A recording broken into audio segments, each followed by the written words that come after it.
First Amender himself, $10 says, here's money for soda, buddy. I just absolutely bodied this guy for 3 hours. And not only did he embarrass himself, I actually convinced this dude who's broke to send me money.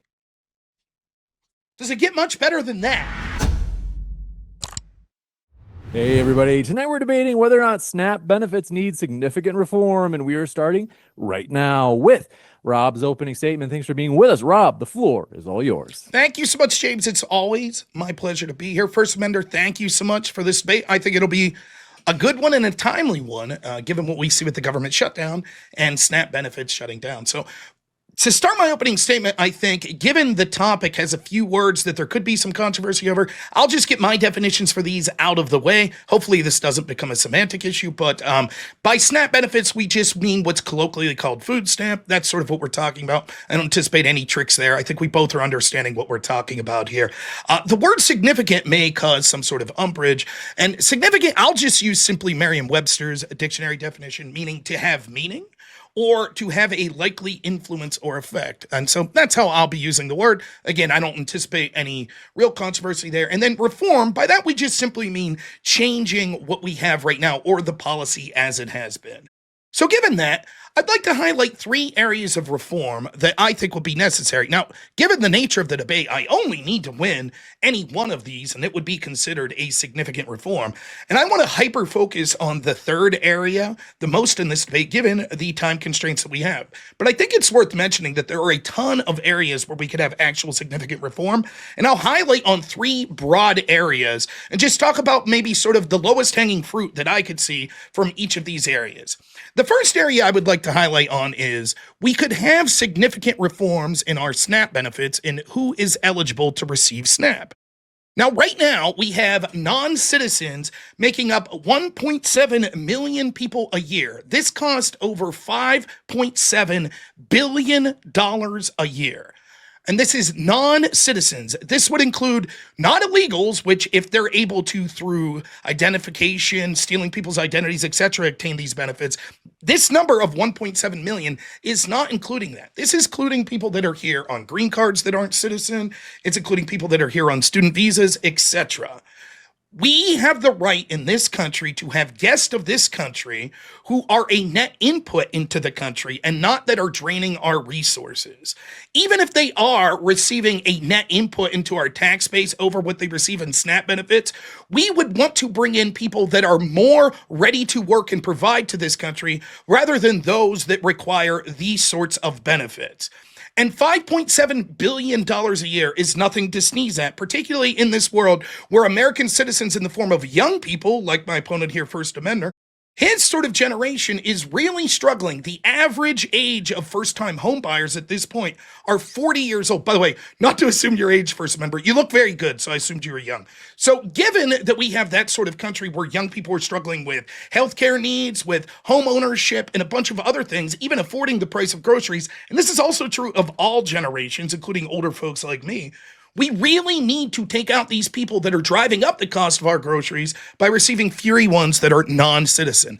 In addition to that, we should do steps to make sure that all able-bodied adults are being weaned off after an emergency period. 21% of SNAP households in the fiscal year 2023 exclusively had one or the more of non-elderly adults without a disability and without children.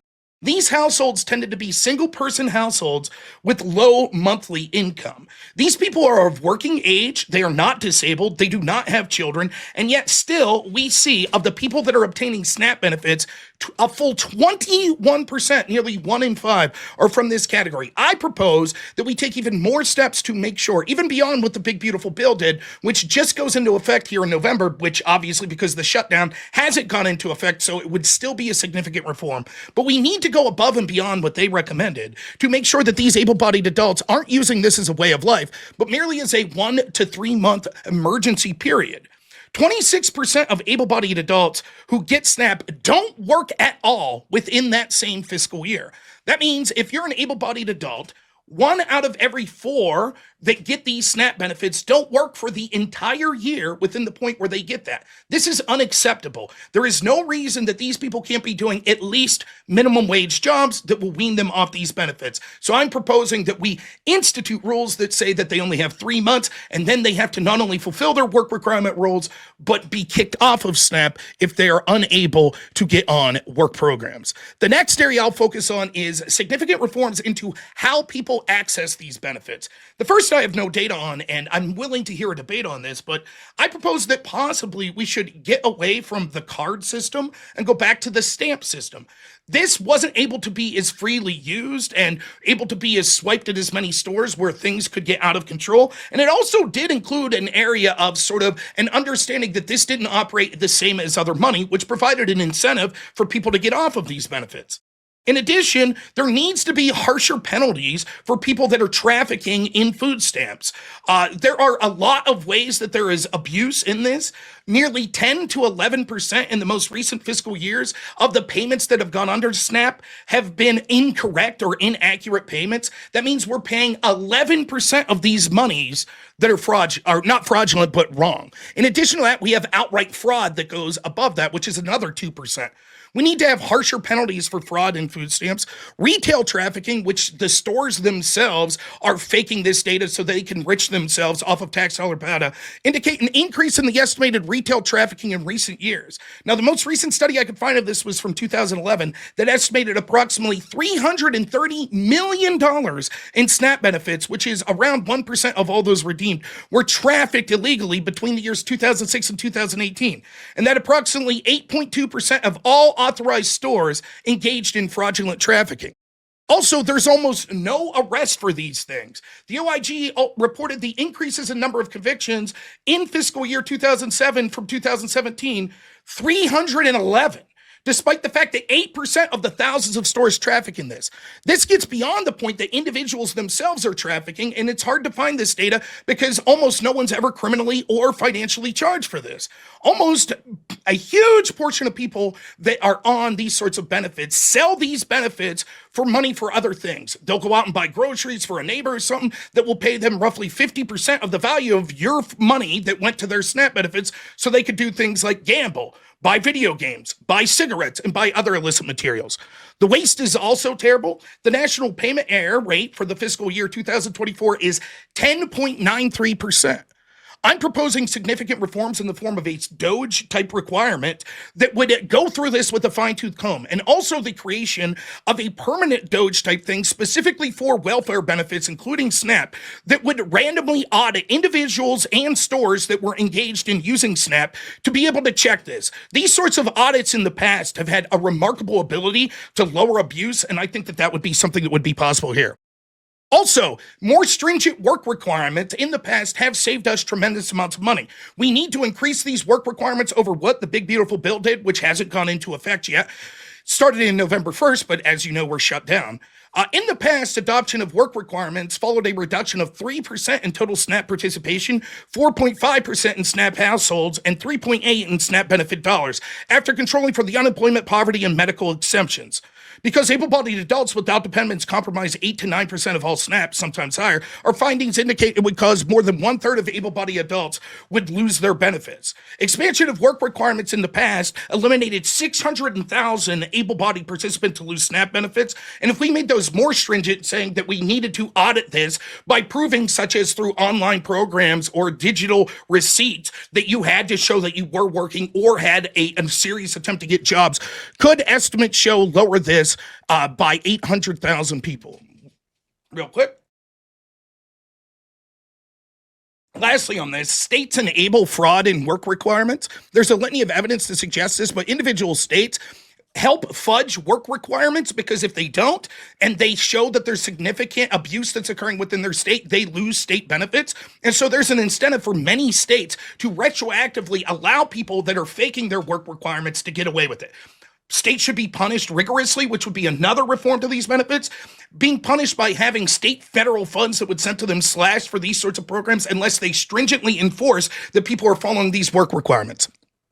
Lastly, The most significant reform that I could think of is we need to limit what these benefits could buy to only staples such as proteins and produce. About 40 cents of every food purchase dollar was spent on basic items like meats, fruits, vegetables, milk, eggs, and bread. That's great. That's what it should be. However, the next 20 cents was spent on soda, desserts, salty snacks, candy, and sugar. The remaining 40 went to things such as cereals, pre-prepared foods, ice cream type products, rice beans, and other cooking ingredients. Across all households, more money is spent on soft drinks than any other items. In fact, more households on SNAP purchase these sort of sugary and snack benefits than non-SNAP households, which means the average working person is getting less of these sort of snacks than people that are on actual SNAP benefits, proving that they're getting too many benefits and that it's going to non-healthy things. This should not be a way of life. We should not be buying people sugary treats. We should be giving them an emergency way to get through to make ends meet, which means staples. The majority of people who received SNAP benefits in 2022 were covered by Medicaid at 78%, including 18% who were covered by both Medicaid and Medicare. When we look at the data, there are, of these cases, individuals in the highest quintile of sugary beverage intake, which was more than 1 to 2 servings today, had a 26% greater risk of developing type 2 diabetes. In addition, heart disease is through the roof, etc. So not only is our tax dollars going to buy people sugary treats, it's also 78% of those people are on Medicaid that are massively increasing their chance to get heart disease and diabetes, which then our tax dollars, again, has to pay to help take care of them. Not only would it be better for the tax dollars and save billions of dollars to not have to fund these sugary beverages, probably eliminated 30% of the SNAP costs that we have, but it would also mean that the people that are using it as an emergency measure are actually having healthy diets, which would mean they're less likely to get sick, we're less likely to have to pay for them getting sick, and they're more able-bodied to then be able to go out and have better lives and be able to get jobs so that they can contribute to society.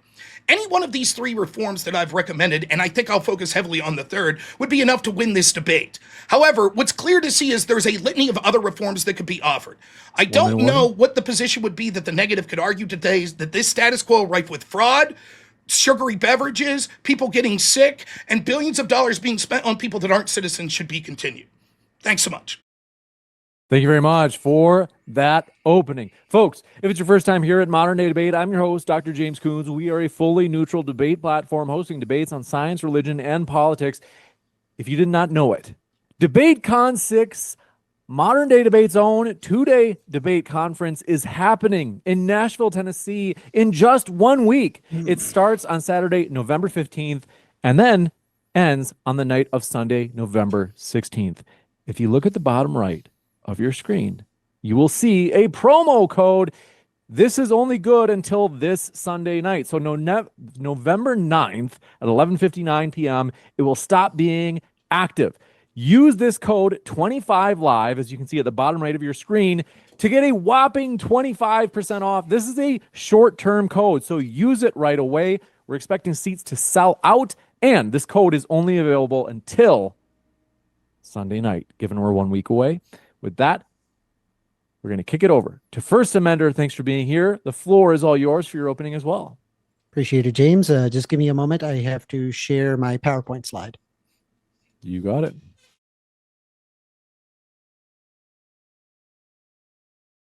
Okay, I just want to be clear that you see that. Do you see that? It's still loading. Now we have it. Let me just fit it. I'm going to squeeze it so it fits the screen, and we're ready for you, First Amender. Okay, food stamps or SNAP. Does it need significant reform? What SNAP gets right? Well, it is actually one of the most effective anti-poverty and anti-hunger programs in the United States. It lifts millions of people out of poverty every year. Here I have a figure that shows the change of the number of people in poverty after including each element, and this was a 2017. I do also have more modern ones that I can provide as well.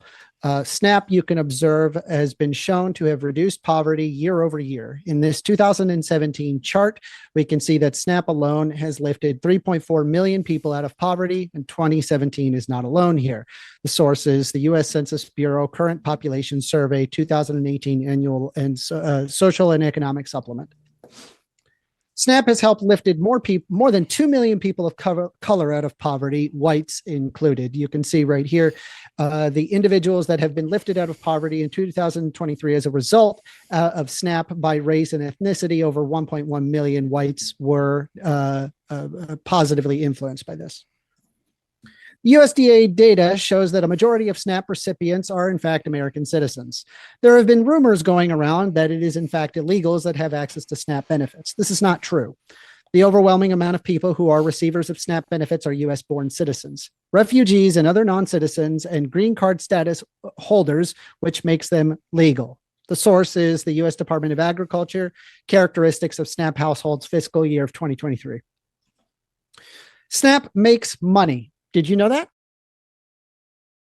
Under the USDA Economic Research Service and the US Department of Agriculture shows that a recent ERS analysis finds that during the slowing economy, $1 billion in new SNAP benefits would lead to an increase of $1.54 billion in gross domestic product, 54% above what is beyond the new benefits.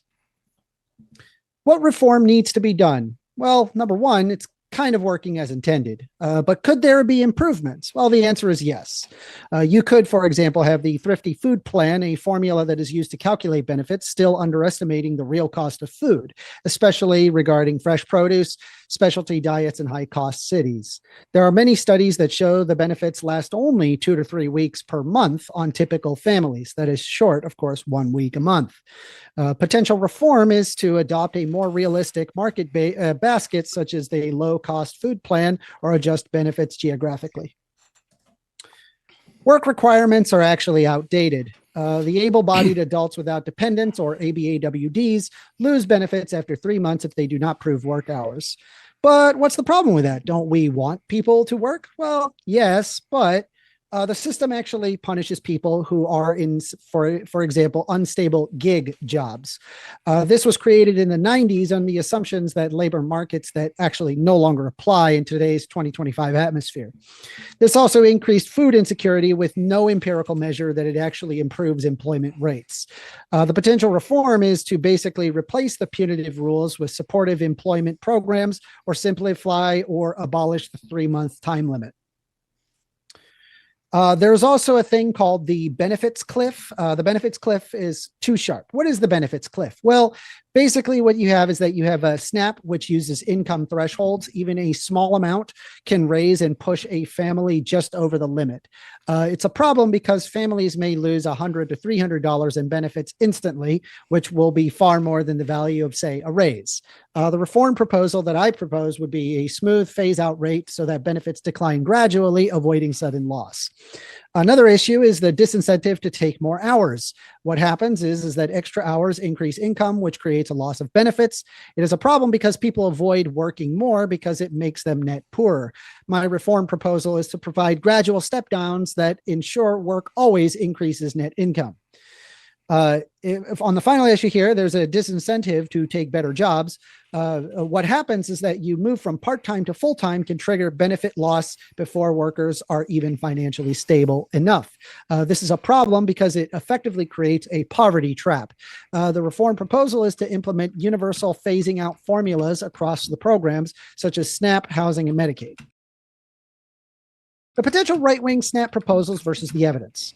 The proposed reform is to provide, say, drug testing for SNAP recipients.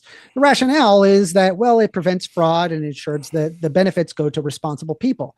The evidence shows that there is actually a very low rate of positive tests. It's less than 1%, costing states millions with almost no findings. It saves no money and sometimes costs more than what it proposes to find. And it also doesn't reduce fraud. There is state pilot data that shows this. This is a Florida, Michigan, Tennessee GAO report on program integrity. There is also a proposed reform of strict work requirements, which the rationale being that this encourages independence and gets people back to work. The evidence actually shows that there's little to no increase in employment long-term. There is a large increase in food insecurity and administrative burden. It pushes people off of SNAP, not because people are unwilling to work, but just paperwork. The source, this comes from the Urban Institute. There is the USDA ERS and the Center of Budget and Policy Priorities. And then finally, we have a proposed reform on banning certain foods, which Rob Nora decided to mention, which is great, stating no soda and junk food. And the rationale, of course, is that this improves health and reduces unhealthy purchases. However, studies show literal behavioral change. All it does is basically increase stigma and cashier confrontation. It creates major administrative cost as well as complexity, and health outcomes show little to no statistically meaningful improvements under such restrictions. These have been tried in the past. They did not work. The source, well, this is the USDA feasibility studies as well as the American Journal of Preventative Medicine. What do progressive evidence-based side proposes? Increasing benefit levels to reflect modern costs, which would be a post-inflation world trying to address the cost in today's market, not market in, say, 2000. We want to simplify the enrollment and reporting requirements, ensuring aid. It is to also remove or relax the ABAWD time limits, and implement on universal EBT for kids, which is good for educational outcomes plus economic advantages. This also reduce state level administrative burdens. The conclusion: SNAP isn't actually broken. It's one of the government's highest performing, lowest fraud, high impact programs out there. It is currently underfunded and somewhat outdated in how benefits are allocated, and often too bureaucratic for many users. SNAP does not need to be reinvented. It just needs modernization. Data shows that it works very well, but the benefits allocated are too low. Requirements are outdated. Bureaucracy keeps eligible people from getting food. So my proposal is lift the benefit, cut the red tape, and let SNAP do what it already does better than almost any other program. Thank you. You can subscribe to me at youtube.com/@FirstAmender. I also have a call-in show allowing people to debate me on Thursday, 6:30 p.m. EST. I hope to see you there. Thank you.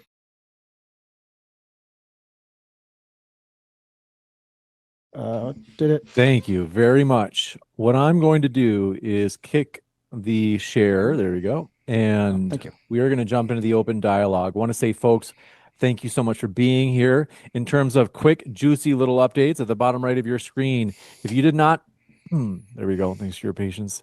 Just doing a little rearranging, housekeeping here. Is that there it is. Thanks for your patience.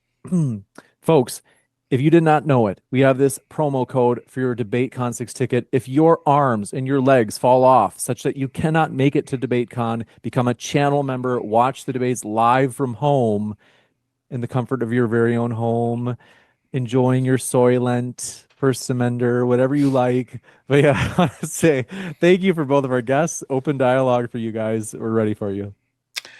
Do you agree with the terms to define the term? Did you agree with the term like significant? Is that fine with you? Yeah, I mean, I'm just going to use a colloquial definition. Yeah, it's just like it sounded like you have meaning or likely to definition. to have meaning or to have a likely influence or effect. So you've conceded the prompt in your opening statement then? Conceded the well, I was hoping to have a discussion. No, I'm more than willing to continue to have a discussion, but the prompt was, do SNAP benefits need significant reform?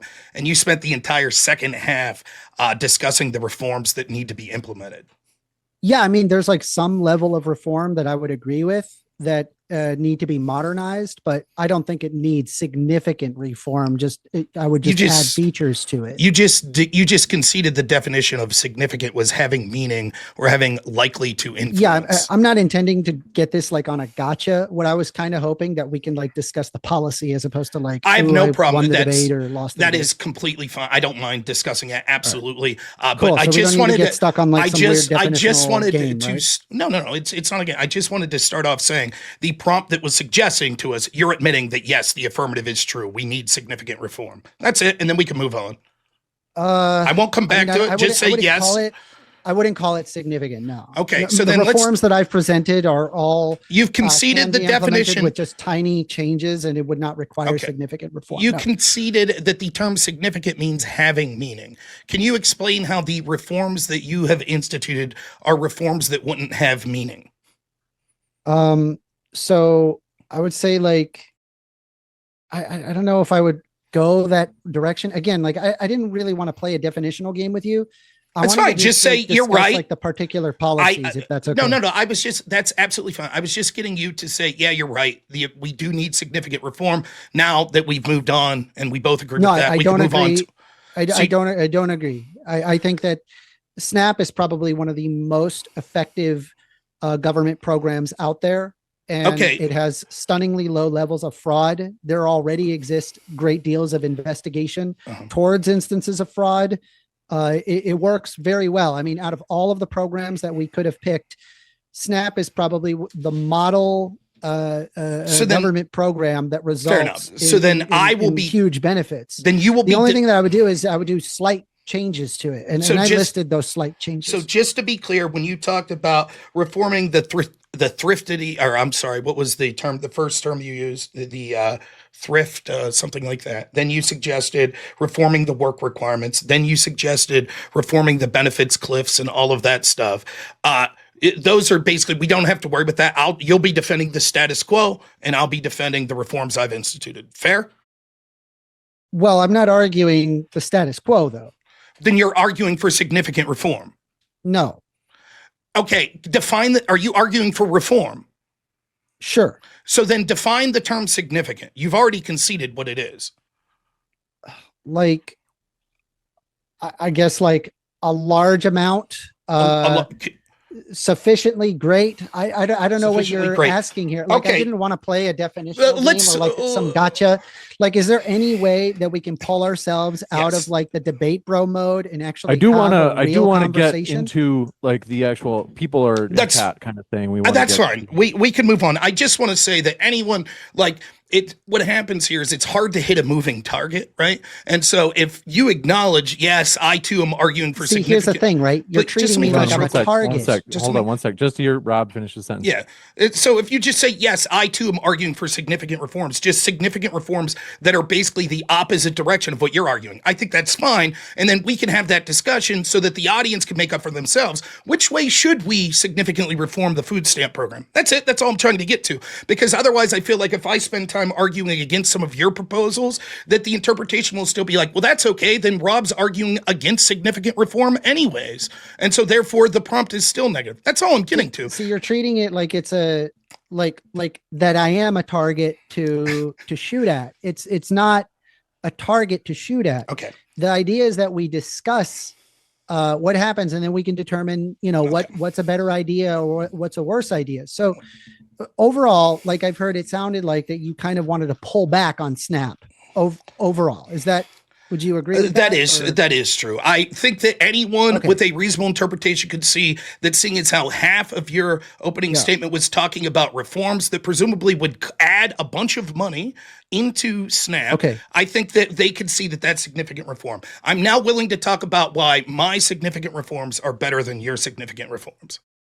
Okay. Well, for the junk food thing, there's actually no empirical evidence that results in beneficial outcomes, because exactly what you had just said has been tried in the past, and it did not impact people's behavior when it came to purchasing of junk food. Okay. So the problem that I'm having is that SNAP benefits, economically speaking, provides a net boon that has cascading effects in the positive direction. For every dollar that's put in to SNAP benefits, it's anywhere between $1.50 to $1.80 return in gross domestic product.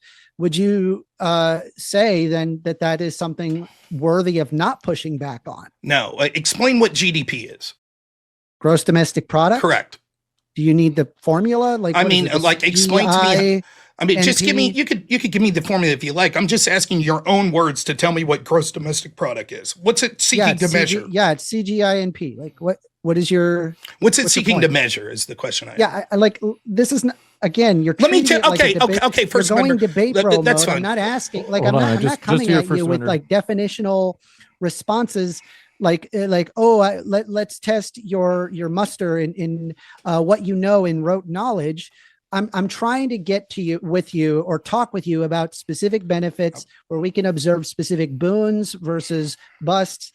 I would personally like to see an economy that does better as opposed to worse. Wouldn't you? Okay, so here's what I'll say. Since you're unwilling to tell us that, I'll tell you a little Why didn't joke. you just answer I'll the tell you a question? little joke, Hold right? on. Two economists are walking through the forest. Economist A sees a pile of shit on the forest floor. He looks over at economist B and says, "I'll pay you $100 to eat that pile of shit." So the second economist reaches down, grabs the pile of shit, and eats it. First economist gives him $100. They take a few more steps and they see another pile of shit. Economist B looks at economist A and goes, "I'll pay you $100 to eat that pile of shit."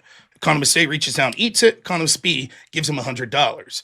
They start walking a little bit more, and economist A looks over at B and goes, "You know what? I can't feel like we just each ate a pile of shit for nothing. I gave you $100 and you gave me the same 100 back." And economist B looks at economist A and goes, "That's not true. We just increased GDP by $100. When you factor in and talk about GDP, including government spending as a net benefit because it increases GDP, it is laughable. You are correct that that number does entail government spending, but it's not entailing what we should look to benefit our society, which is productivity that's coming from individuals working. The government printing money and handing it out and then saying, look, people are spending the money we are handing out and that increases GDP is laughable. If anything, the net benefit or the net implication of this is that it will drive up food costs for the rest of us because it's increasing demand for the limited food that we have by having people use this money that's not theirs to have more sugary items and items that aren't staples and necessary to them. Every dollar that we could limit through the government spending there would not only be tax dollars that we could either give back to people so that they could spend it and actually have productive spending, it could also be used on more productive systems. I would propose that at the bare minimum, we could have a significant reform of eliminating 20% of SNAP benefits to families last sentence, if they're using it on soda, which they do not need. Okay, yeah. So your idea is that you're appropriating GDP, which is you're going to be talking about its consumer spending plus investments, plus what is it, government spending, and then plus net exports, which is exports minus imports. And you're equivocating the United States economy to two economists eating shit. You got it. Okay, yes, that's exactly what I'm doing. Okay, and you find these perfectly analogous. That is correct. What I'm saying is that the humor I'm in reality wait, give me 1 second. What I'm saying is the humorous joke. The largest economy on planet Earth, not two economists eating shit. It's not as simple as just one guy eating shit and then handing over money to another guy eating shit, and then you have a net positive. That's not how that works. What it is, would that not be an increase in 100? Would it, in that scenario? No, if the government, okay, I just want to be clear. If that's the government, literally not what that means. If the government, I mean, like, you could keep. I thought you were hold on. You talked a lot. You just compared the entire United States economy. Hate to interrupt, but what we'll do is I'll give you a chance to wrap up first, Amender, because I know that you're saying, hey, like Rob got to kind of lay out his case there, but I want to lay out mine. And then we'll kick it right back over to Rob. Okay. It is not a response to say, well, economy, just like two economists taking a shit in the woods and then they trade money amongst one another. We're talking about the United States economy, the largest economy in the world. Obviously, these are not analogous. And so it's not an answer that the fact that SNAP benefits actually offer a net boon to society. I mean, I could just explain to you, by having access to food, people often either they purchase other things. There's more demand for the food, which means that there's often farmers producing more food, which means more money for the farmers. And because people don't have to worry as much about food, they can then focus on other things, which also benefits the economy. This is empirically proven. You can look at if you don't like GDP, well then fine, I don't care. You can look at MVPF that also shows a similar net gain to its loss. So we know for a fact SNAP benefits offers a net boon. Wouldn't you agree that that's what happens? All right, we're ready for you, Rob. He's muted. You have to unmute yourself. I'll ask you to unmute again. So it might have been that we clicked it at the same time. That's fine. Okay. No, that's not what is going on. The fact that you use GDP as this metric is what is laughable. Now, you could deny and say, I don't "Oh, have it's to not." use that. You could on, deny let's and get say Rob. that it's not analogous. With the joke that I told, but the joke is intended for average people that don't understand what GDP to understand how absurd it is to include government spending on a metric of some sort of productive spending for our society. For example, if the government tomorrow decided to print $1 billion extra dollars and then give all of that money to Elon Musk as spending for quote tech research, that would have increased our GDP by $1 billion. The idea that because our tax money that's coming from productive people, that the private sector would use that money that would be better in order to produce things for society and benefits for society is then taken from us in the form of taxes, then given to people who wastefully spend on unhealthy things such as soda, which then leads to them more likely to get diabetes, which then leads to us being more likely to spend on Medicaid, which leads to them being more likely to be hospitalized. Every step along the way increases GDP there. Our spending on Medicaid for them to go to the doctor because of diabetes is an increase in GDP. Our spending for them to buy soda is an increase in GDP. This is a terrible metric to look at it.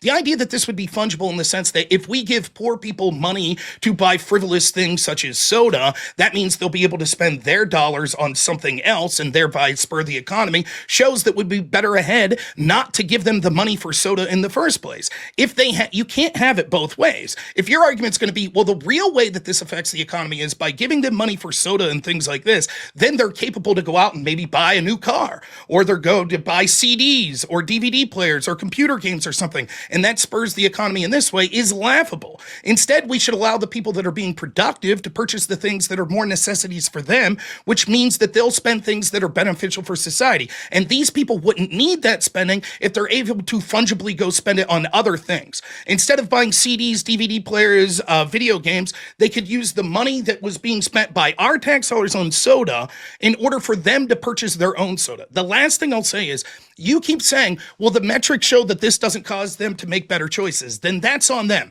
I think that if we did this over a long enough time, these people, especially if we limited to these products not being able to do things that in the past studies you're talking about did, like allow them to buy sugary beverages like fruit juice, but instead limit it like we do with WIC, milk, bread, cheese, meats, beans, rice. If we limit to those sorts of things, they won't have the option to go out and be unhealthy except for their own dollars. And that means that if they then choose with their own dollars to buy these sugary treats, they didn't need the money in the first place.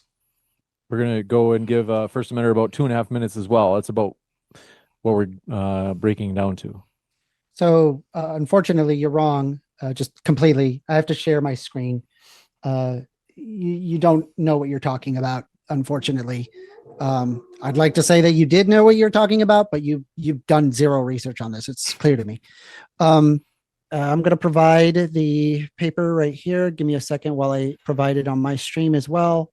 I need to do so. Sorry, just give me a moment. I appreciate your patience. Can you see what I'm looking at here? Yes.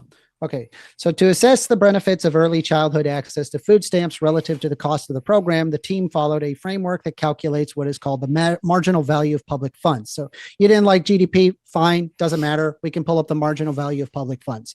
The MVPF is the ratio of benefit of the policy to its recipients of the net cost of the government. The researchers found that the MVPF of childhood food stamps program is approximately 56, which means that the program ultimately offsets the government's upfront costs. When analyzing the individual components of the Economic Self-Sufficiency Index, we find that childhood exposure to food stamps reduces the likelihood that individuals receive income from public programs as adults, says co-author Hilary Hoynes, professor of public policy and economics at the University of California, Berkeley. This implies that the social safety net for families with young children may, in part, pay for itself by reducing reliance on government support in the long term. Bailey Hoyes, co-authors of Stanford University and the University of California, Berkeley, and the results appear as a working paper in the National Bureau of Economic Research. So we know it's a net benefit. We know this for a fact.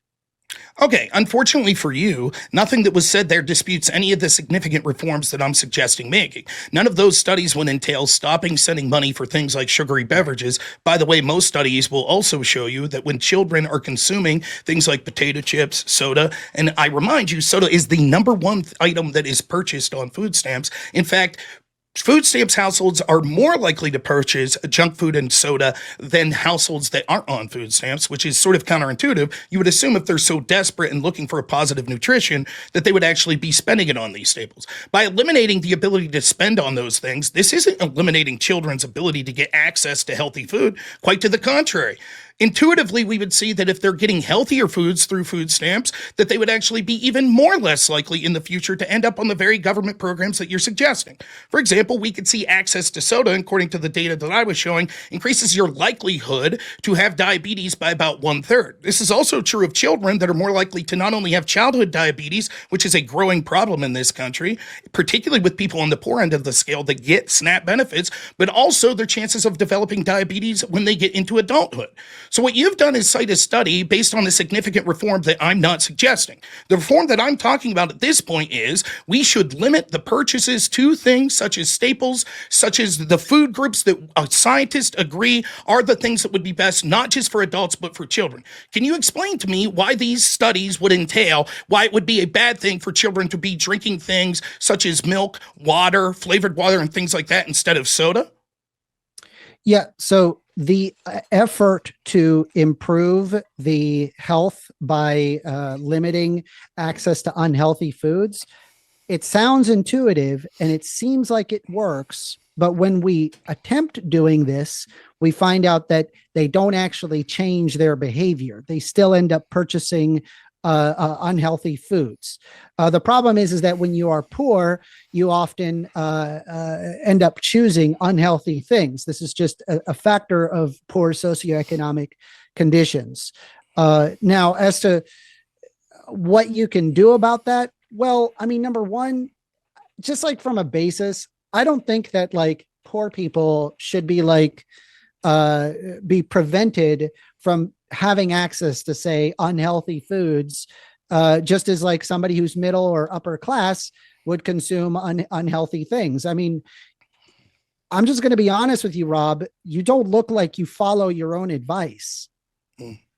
Well, you look like a virgin, so I don't know how much advice we should take from someone. I'm not a like virgin. You. The idea. The point that I'm trying to make with you is that you make an argument that the poor should not be having these unhealthy foods, but you don't seem to follow that advice. I thank you very much for that. I don't think I'm following the advice of you should have to pay for my poor decisions. You're absolutely right. You're very intuitively pointing out that I could actually lose some weight. Now, might I suggest to you that you look like someone who could use some advice when you're suggesting that other people haven't researched this, that perhaps you should think twice before saying that and getting embarrassed in a debate, as will happen tonight. By the way, you've already conceded the prompt within the first 5 minutes in your opening statement. Nonetheless, me making bad choices on my own is an absolute choice that every American should have the right to make. Yes, including people on food stamps absolutely should have access. Please be quiet. I do need to let Rob finish. I need to let Rob finish. People that are on food stamps absolutely have the right to soda. They may purchase it with their own money. They are not entitled for me to purchase that for them any more than they should be able to use their food stamps to buy alcohol, to buy cigarettes, or any other things. Soda is empty calories. We already have a program in place that provides, particularly for children, these healthy food choices. You have not answered why having access to healthier food choices would make things worse. All you've said is, well, the studies show that when we tried that, they still made poor choices. One, unfortunately for you, most of those studies only limited it small amounts of things like soda specifically. I'm suggesting that we would limit high sugary beverages, snack food, junk food, etc., and basically go to the same sort of supplemental nutrition that's given through the WIC benefits. People don't abuse those benefits to get soda because they can't. And we already can, through SNAP benefits, limit the type of products that people can get. For example, try to buy a hot food item with SNAP benefits at a place like a grocery store. You can't do it because there are limits on the pricing codes of what could be purchased. This would be easier and easier to do as we become more technologically advanced. There's no evidence that the data you're suggesting either one entails that we go back to a WIC-centered program where you can only get those staples and people make bad decisions. Second, why this would be worse off for children, and the very study you cite that says that this would be a net benefit by limit them in other government programs wouldn't even be better if we're not having them have access to sugary beverages. And third, you can't get around this. If we limit their ability to buy soda by saying that they can't do it for food stamps, then have extra money that that they're then able as a choice to purchase soda, that would entail that they do not need the money that we're sending them. At least not entirely. If they have extra money to buy soda, why should they be entitled more than someone who's out there working hard, who can't afford to buy the soda, but whose tax dollars has to go for someone for these extravagant expenses like this? We'll give it to 2 minutes for First Amender as well. A little bit over that, 2 minutes, 15 seconds. So number one, like your argument by having the restrictions is all you're basically creating is an additional stigma at effectively little to no benefit. That's number one. And then number two is that you weasel the way out of this. And I just want to make sure that empirically speaking, you wanted to pull back on SNAP benefits overall, except we can empirically show that for every dollar that's put into SNAP benefits, there is a net gain in the economy, including for the individuals receiving SNAP. In fact, their need for funding in the future is lessened significantly. So what you're saying is the exact opposite actually happens. So I just want to be clear, right? We are aware that SNAP benefits offers a net boon. Would you agree with that? No, that is not what we're aware. What I'm suggesting is that's not the fact. You're just going against reality at this point. Okay, you asked me a question, I'll respond. What I'm suggesting you said no, but it's wrong. It's just wrong. We got it. We have to give him a chance to respond, though. I did give him the chance to respond. It was just a simple yes or no question, and obviously that's empirically you're incorrect about that. And secondly, you're increasing administrative costs by having restrictions, and you're only increasing stigma. At the end of the day, these people end up getting unhealthy food one way or another. Why? Because it's tasty, and we're kind of like ape creatures that like these things. That's what happens. People do these things. They're going to find ways around the system in order to purchase unhealthy foods. There's also, it's very difficult to determine what is an unhealthy food versus a healthy food. Is a juice an unhealthy food? I don't know. It's kind of got a lot of sugar in it. And to be honest, it's really not that much like nutritional benefit outside of, I don't know, if you're having orange juice, it would be like an additional vitamin C, but it has just as much sugar as say a soda. So it's not like that there's like this giant benefit that is garnered. And then what would you say? Is orange juice an unhealthy? Is that unhealthy to you? Can I answer without you interrupting as soon as I answer? It's just a simple yes or no. I refuse to answer a simple yes or no until I have an affirmative for you that when I answer, you're not going to immediately interrupt me after I answer. I don't know why you got to make this into like a weird blood sports thing. That was your 2.5 minutes. Just a simple yes or no. Okay, so again, to get robbed 15 minutes. The misnomer the misnomer of what's saying here is he keeps going back to a study, which by the way, he's not going to be familiar with the methodology. Now I've looked at these studies in the past, and what it's going to show is when people have proper nutrition, which is oftentimes necessary through things like supplemental nutrition programs, they're less likely to need other programs when they get older. This is because their health outcomes would be better. This intuitively makes sense. If you're a child and you're malnourished because you don't have food, because your family is poor, something to that effect, if you have government assistance so you could get actual staples, you're less likely to be on welfare programs when you get older. And that's probably intuitively true. The reason I answered no to that specific question is because the supplemental nutrition program as it's set up today may not necessarily be a net benefit in that, particularly when we're talking about the actual significant reforms that I'm suggesting. These reforms would make sure that the program went through like WIC. The reason that you're less likely to be on these other programs when you get older is because of the health benefits. And there's no reason that if we take away the negative benefits or the negative impacts of something like soda or these other high sugary beverages that you're talking about, that their outcomes wouldn't be even better. You just keep saying, no, it increases the economy. It doesn't, and it doesn't increase GDP, or rather it does, but in the same way that all government spending does, which we should ignore because it's silly. You haven't contested with the fact that study after study show that when individuals keep their money, it leads to more efficient, less fraud, and better spending overall. For example, you haven't contended with my opening statement that said in 2023, 11% of the money went out in air, so overpayments 11%, which is a huge amount, billions of dollars that were wasted. In addition to that, we see money that's spent in fraud, billions of dollars over the lifetime of SNAP that's occurred. Suggesting that that's an efficient use of money because we're paying people to have sort of sugary beverage is laughable. It's not hard to determine what's healthy and what's not, in the sense that we already have a program that could be used as the model. That's the WIC program. It would be easy to say through a government body saying, here are the things that we think are reasonably healthy: rice, bread, beans, cheese, meat, things of that nature, produce. That's simple. Fruit. The idea that it's like, well, no one would be able to decide goes back to the old trope of lefties pretending to not know anything, which makes civil dialogue sort of impossible. You know that soda's bad. I know that soda's bad. Yeah. We could choose to do it ourselves. But to say that because that's difficult to find out, we can't limit to healthy foods is nonsensical. First Amender, 2 minutes 15. I wanted to share my screen one more time. This is just, once again, he's just wrong about this. Allow me to share my screen. Hang tight. Can you see that okay? Not It's yet. still loading. It'll be here in just a sec. If you haven't yet, folks, hit that like button. We appreciate your support. And now we're crystal clear, First Amender. So this is from PBS. It's a relatively central source. In the past, Agriculture Department officials rejected waivers, saying that a 2007 paper stating that there is no clear standards exist to define foods as good or bad or healthy or not healthy. In addition, the agency says that restrictions would be difficult to implement, complicated, and costly. They might not change recipients' food purchases or reduce conditions such as obesity. Anti-hunger advocates point to the research that shows that SNAP recipients are no more likely than any other low-income Americans to buy sugary drinks or snack foods, and that they are limiting food choices undermines the autonomy and dignity of people who receive, on average, $187 a month, or about $6.16 a day, according to the latest figures.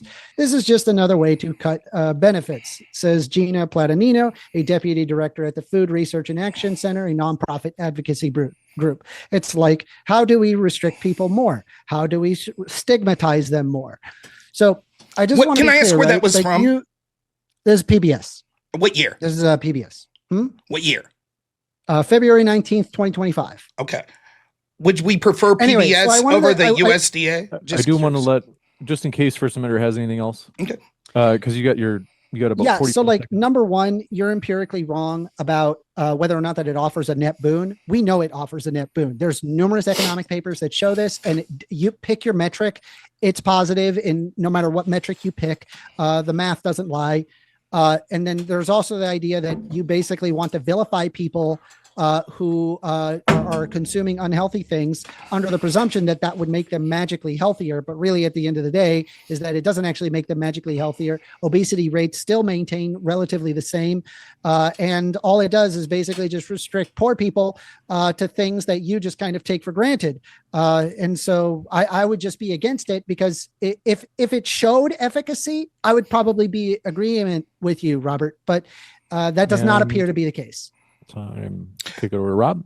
The problem is food stamps isn't just about the health of the people involved. It's also about the dollars that we're spending. And so saying, well, we shouldn't restrict their ability to get sugary beverages with the tax dollars that we're sending, or junk food, because they'll go out and spend their own money on it. And it would just be of stigma to them, and their health wouldn't benefit. So there's no benefit. I disagree. The benefit would be cutting the cost of SNAP by roughly 20%. These people absolutely have the right to go out and purchase these products. And that would further limit the stigma that they would have. It wouldn't increase the stigma, because they wouldn't have to purchase via their food stamp card. They would be able to purchase it with the cash that they obviously have, seeing as how you're saying every study suggests that these people go out and purchase these extra products anyways. You can't get around this. You can't say, one, oh my goodness, we need this so that people could be healthy or they're going to starve to death. And secondly, even if you take away the unhealthy options, they'll just go use their own money and spend it on unhealthy options. Starving people aren't buying soda instead of meat, cheese, breads, and things like that. You cite something that says, oh, there's no evidence that there's more people. The USDA, I could bring this up if you want, from 2023, I believe it was, says across all households, more money was spent in soft drinks than any other items. SNAP households spent more on soft drinks versus non-SNAP holds at 5 versus 4%. So you're fundamentally incorrect, your PBS data, when the actual government data shows actually SNAP recipients are more likely to buy sugary beverages. In addition to that, you say, in addition to that, you said that it wouldn't be possible to have these sort of healthy food options. Here is the WIC participating categories: milk, cheese, yogurt, eggs, cereal, juice, fruits, vegetables, legumes, peanut butter, whole grains, canned fish, infant formula, fruits and veggies, meats. Why would it not be possible to limit to those sorts of things? Of course, there could be disputes on the fringe, exactly how many portions of meat should you have versus portions of vegetable. But we understand that these are healthier options than things like potato chips, soda. To say, well, because there could be debates on the fringe of how much meat or vegetables you should have means we can't decide whether or not soda is healthy or not, like meats, cheeses, etc., is nonsensical. What you can't get around is this. I'm not interested in the argument of this is a stigma. All of the benefits that talk about SNAP being important is talking about the ability for people to get nutritional food. Yeah. It's not talking about the ability to get soda. Go ahead, Yeah, I Rob. mean, again, you're not acknowledging what I'm trying to tell you, in that people can choose to get the unhealthy foods. And even if you restrict the unhealthy food, the obesity rates still stay the same. So it's not like that by cutting this, that it just results in, the PBS article said this is just another reason to cut SNAP benefits. This is really what the prerogative of the argument. And you said it yourself. It's not so the poorer people can be healthier. That's not your prerogative. Your prerogative, and you said it yourself, you would like to cut SNAP benefits overall, even though we can empirically show that SNAP benefits are a net boon. Every dollar we put into it, we get $1.50 to $1.80 back. We know this to be the case. The MVPF is also very high. By the way, if you think, what was it, a 55, 56 in the MVPF, that is ludicrously high. That means for every dollar that's put in, the net benefit over the lifetime of that individual is 56. That is an extremely high bounty. And you sitting there acting like, well, we got to cut access to sugary drinks. I get that that sounds intuitive, but the results don't pan out. And all it does is that it gives states the option to restrict SNAP more, that are benefits that are allocated federally for all individuals that don't have enough money to feed themselves. Okay, let's do this real quick, if you don't mind, a little bit of a back and forth here. You say that if we restrict soda, people will just choose to get soda anyways. How? So what you do is that when you have a certain amount of money coming in, they'll often divert it for things that they can't afford, right? That's what they do. It's called an opportunity cost. So what do you mean things they can't afford? So I make $1,000 a month. So like, let me real quick. I make $1,000 a month. I'm just picking that as an even number, right? I get food stamp benefits. I'm allowed to buy $100 of soda with my food stamp. Now that $100 to buy soda goes away. So now I take out of my $1,000 that I was spending on other necessities and I purchase soda with it. no, you would buy other things that wouldn't be included in that. And then whatever supplemental money that you have, you buy soda with it because you want soda. But that's what I said. The supplemental obesity rates. the It shows no empirical basis that it reduces obesity rates by the supplemental money that I had is that $1,000. You tell me, because you said no when it seemed like your actual answer was yes. I have $1,000 of supplemental money that I have, right? And I get food stamps. $100 of my food stamps goes to soda. That goes away. Now I spend a part of the $1,000 I have in supplemental. $100 on the meat, and then with the supplemental money, you put it in soda. Okay. Do I need that soda? Do I need that? Okay. Do I need that your soda? Consumption or your habits just because that there's a sudden restriction on soda? What is the purpose of food stamps? To provide food to the poor? Okay. It would be to provide nutrition. That's what food is providing, correct? Food to the poor. Okay. So do I need that? People end up choosing what they, do I need that unhealthy things? Some people choose healthy things. Do I need that? Do I need that $100? It's deeper than just simply like the government giving you an X amount of dollars, and that all of a sudden you're going to magically make good decisions in terms of your health. A lot of people, what they end up doing is that they circumvent it one way or another because they want soda. Why? Because they like tasty things. That's why. So then did I need that $100 for my nutrition? By the way, like you don't even follow your own my advice. goodness. First Amender, we got it. First Amender, we need the like terse. Sometimes it's a little bit long. Do I need that $100 in soda from the government if I'm able to afford it on my own? So you divert the money. Do you understand how that Right. works? So I have extra money to spend on frivolous things. Got it. So why do I need the Okay. government money again? Well, because usually you could have disabilities. You could be a veteran that's incapable of working. You could have a bunch of kids and you're a single mother. There's a bunch of reasons why people need food stamps. See, again, your entire predicate is like you want to punish people who are poor to not enjoy the things that you already take for granted.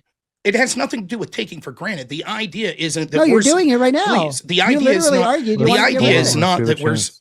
The idea is not that we're to provide entertainment for people. We're not sending people free basic cable packages. We're giving them things because it is a temporary, say anything or about please let me finish. It is either a temporary or it is because of a disability, something like that, something that we need to do to help them through life and these things.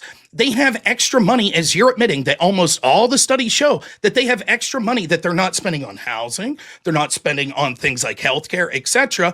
Because for whatever reason, whether they're disabled, whether they're got enough money for other jobs or whatever, if they have money to spend on excess things, then we shouldn't have to provide those excess things that are outside the scope of nutrition.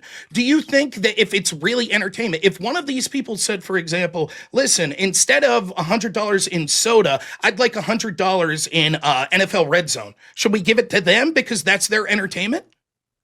I didn't say anything about entertainment. We're talking about food here, not entertainment. Is soda, but the idea, this is why I said that Snap's not actually about It's providing. a sugary drink that Is provides soda needed food? calories. There's Is a lot soda of, food?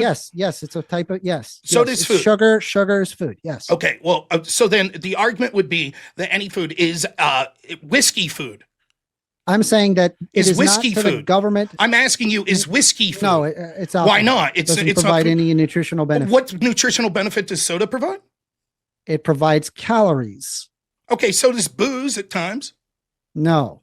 So Your body does not just consume the calories at the same. Also, just FYI, do you think that the government should be the one that is like telling you what food you can and cannot eat? Yes, but what the government Wow, is, you're more woke than I am. What happened? what the government has the right to do. The government exists merely. The government should be Would you- forcing people on what If they you eat and ask not a eat? question, you tend to do this. You ask a question Do when as I I try say to and not answer. as I do. Am I Hold on. right? All right. First Amender, he's trying to. Let's give him a chance to speak. As an individual, the government should have very little right to say what I consume. However, the government is just the collective will of us, the citizens. I am forced to pay tax dollars. I don't have a choice in that. To the extent that those tax dollars are then given to people that are in need, yes, we should be able to say as a collective, these are the things that you're allowed to purchase with the tax dollars we're giving you. Excess things that even the average person doesn't afford as much, such as soda, should not be given to people that need charity through the point of force that they're taking my money. The government does have the right to tell them, no, you're not getting sugary beverages. Well, that's great. But unfortunately, based on people's behavioral patterns, that doesn't actually pan out. I know you want it to happen, but it's not going to happen. And it doesn't matter if you reduce SNAP benefits to zero. People are still going to make poor decisions in their life. But the question is whether or not that you're willing to allow, say, children who are already food insecure, that you would basically want to make them even more food insecure. If I had to choose nothing or a soda, I'm probably going to pick the soda. Is a soda a good choice? No, I don't think it's a good choice. I think you should have healthy things, and I always drink healthy things, and you could tell by my face that I make healthy decisions in my own life. I think what you're doing is, it seems like that you don't like the idea of poor people consuming unhealthy things, and you would like to limit them because, I don't know, you deserve to eat unhealthy things, but they're poor, and because they're on the dole, they don't deserve to eat unhealthy things. And it just seems like more stigmatization and just increased bureaucracy for no reason to just vilify a bunch of poor people. It's just silly. Your obtuseness is ignoring exactly what I'm saying. These people absolutely have the right to eat unhealthy things with their own money. PBS is not money, obtuse. please, Hold let on. me We have finish. to give. Please, which you're admitting that they have the excess money to do it, because every time we've said, look, you can't have soda with SNAP benefits, they say, fine, I have extra money over here. I'll choose to purchase soda with it. Your only reason as to why they should be allowed to purchase soda was you said it has calories. Okay, whiskey has 70 calories per a 1 ounce shot. So they should be allowed to get whiskey, right? It's food. Your body doesn't consume whiskey calories like a soda. It doesn't work that way. Right. The way we consume calories and nutrition from different foods Calories is in is simply different ways. burning something. Do you understand? Correct. And whiskey burns really well. It's literally a fuel. But your Okay. body doesn't actually absorb the whiskey for energy. It doesn't have the chemical necessity to do that. All right. Are you going to rob GPT this? I'm sorry, like First Amendment. If you want to make insults, perhaps you need not. I mean, all of this is rote memory. for me, perhaps, right? And perhaps need not you cut off your ear to spite your face, my friend. For I too can insult thy one who loses in debates so frivolously as you. I'm not the one The that idea- needs the idea- ChatGPT to make my argument. Well, you didn't know that whiskey had calories. And I'm I not knew using whiskey had ChatGPT. calories. I just And want to you be do not clear. need, You're going to tell you me. do not I need just calories. want to be clear. You're going not to tell me. consuming I just want to be calories. clear. You know this from rote memory. Just because. You know this from rote memory. I just want to be clear that no calorie whatsoever that you intake from something like whiskey makes it into the body as a form of energy. A simple yes, no I'm sure will there's suffice. there's probably an amount. Oh, but you well, don't wait. synthesize it the Oh, same. very well. Now, so then the point is, you said There's despite also like fact the that there's almost huge no negative nutritional market please. externalities. Okay, gentlemen, heard by hold on one whiskey. sec. Like, Hold on one sec. I there's just a have to new- jump in here. Okay, hold on. Take a deep breath. The last question, I think Rob asked a question, and then First Amender, you had answered in such a way. You said X, and you're saying, but it's also the case that, like Y and Z would be like relevant. I'm not mocking you. I just want to be sure. Okay, let's give First Amender a quick chance to finish that thought, just briefly, and then we'll come right back to you, Rob. First Amender, I'm going to ask you to unmute. There you go. Yeah, so like in terms of whiskey, there's numerous negative market externalities. It's not just necessarily the caloric intake, even though your body doesn't even synthesize the calories. When it comes to soda, I mean, do we drink too much soda? Yes. Should people drink less soda? I mean, if you wanted people to spend less time, drinking on soda, maybe efforts regarding health while not cutting food stamps would probably be beneficial, because it's a behavioral problem, not really oh, well, they get money through food stamps, and so therefore they will no longer purchase soda if you just remove that. Empirically speaking, that's not what happens. I'm hoping that we can move on to the next thing. Like you looked at, it's like an illicit material to like I don't know. You were referring to earlier, referring to cigarettes and video games, and it's like, so what? Like, should poor people not have these things because they're poor and you have money, and so therefore, because they're on the dole, they don't deserve to live a decent life, but you do. All right, let's give Rob a I don't know. chance It just to seems answer. kind of weird. We'll give a extended time here just because we've heard a lot from First Amender. I want to give the same time to Rob. Okay. One, you keep going back to the same point. I don't know how many times I could say the same thing. No, individuals that are poor absolutely have the right to access things like soda, booze, cigarettes, video games, movies, sporting events, anything that the rest of us have, if they could pay for it with their own money. They do not have the right for us to purchase these excess things. SNAP is the supplemental nutritional assistance program. It is not the excess things that you don't really need program. If they have extra money that they're able to buy things like soda and other sorts of things that we don't need to send into the SNAP, then that's money we could save in SNAP. So one of two things would happen. Either one, we're sending them excess money that they don't need for their nutrition. And if we remove that, they would then be forced to use their fungible money that they had elsewhere to make those decisions if they wanted. Or B, they actually wouldn't have the money money to purchase soda, which means they would get healthier. You're fundamentally incorrect when it comes to alcohol and whether or not there's caloric intake that's converted into energy in the body. You're making a nonsensical point in claiming that it's from rote energy. I don't think anyone who has any sort of expertise in the workings of the body would say this. This implies that seeing as how the only nutritional benefit you could give to soda is, well, there are calories in it, then things like beer and other forms of alcohol that also have calories and in fact carbohydrates in the case of beer would also be allowed to be purchased with this. Can you tell me, without filibustering for 4 or 5 minutes, would you allow the purchase of beer because it has carbohydrates and it has calories? Would you allow that with EBT? No, because of the negative market externalities. I want to Such as what? Like, give me an example of a negative market externality. The abuse, the additional crime, the additional increase of DUIs. So if it was just negative health externalities, it would be okay? Well, yeah, I agree. There are negative health externalities regarding soda, but it's a behavioral problem, not a SNAP benefits problem. But it doesn't matter. Alcohol use. If I could prove then, if I could prove then, can I answer? No. Well, I do want to be fair to both sides, so that the first amender, I think, had more things he wanted to say. Yeah, I wanted to share my screen potentially. This is what you're alarmed about. 1 sec. But if you're sharing the screen, it has to still be terse because I just have. Well, what happened? I understand we're both talking a similar amount of time. I don't know what you need. Oftentimes, when I ask, it'll be my turn. I'll ask a question, and he'll explain it a little, which is fine. But then when I'm like, okay, you've had your chance to explain, let me say, it's like he gets this big long time to explain. Remember when he asked me a question and I only got a yes, no? That's all I was allowed to say.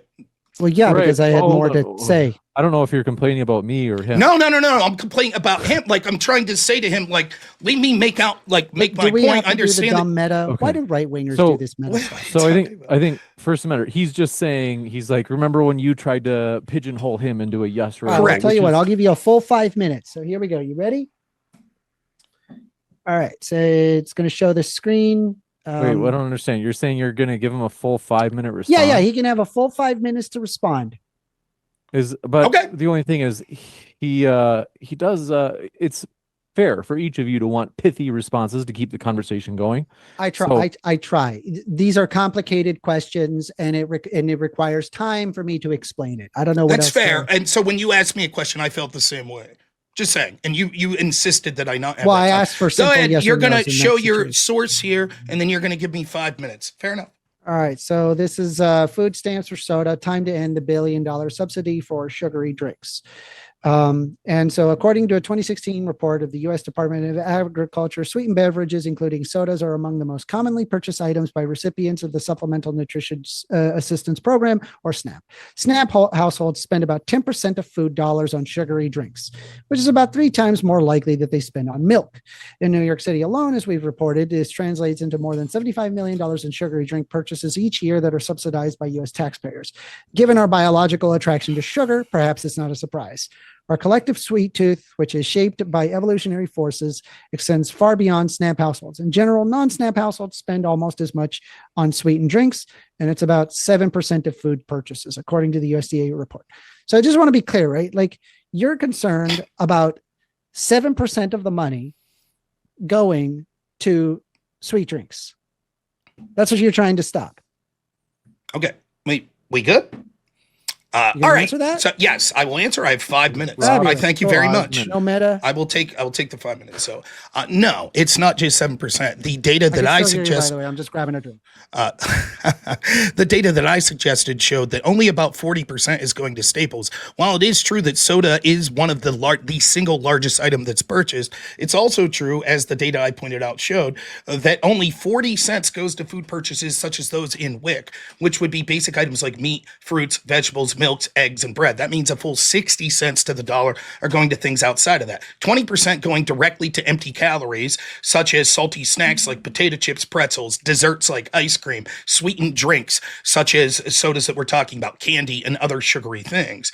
Now, there are 40 cents that would be debatable that's spent out of that, and that would be on like sweetened cereals, prepared foods, which would also be unnecessary, other dairy products such as like coffee creamers and things of that nature.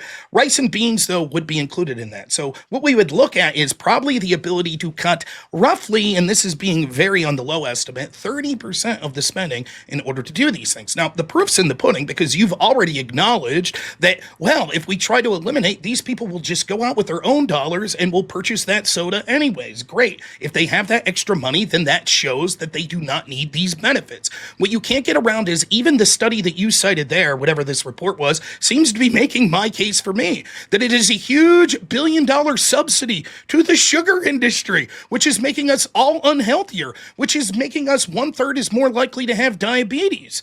And why would we, the tax dollars, be giving a subsidy to corporations like Coca-Cola? This makes no sense. In effect, your study also shows that people that are on SNAP are more likely to use those SNAP benefits to consume these sort of beverages than people that aren't. You can't give a reason to explain why hardworking people that aren't getting a taxpayer handout should have less access. You keep saying, Rob says that these poor people shouldn't have access to amenities like sugary beverages. You're literally embracing a system that means that hardworking people are less able to get access to these amenities than the actual people that need a government assistant.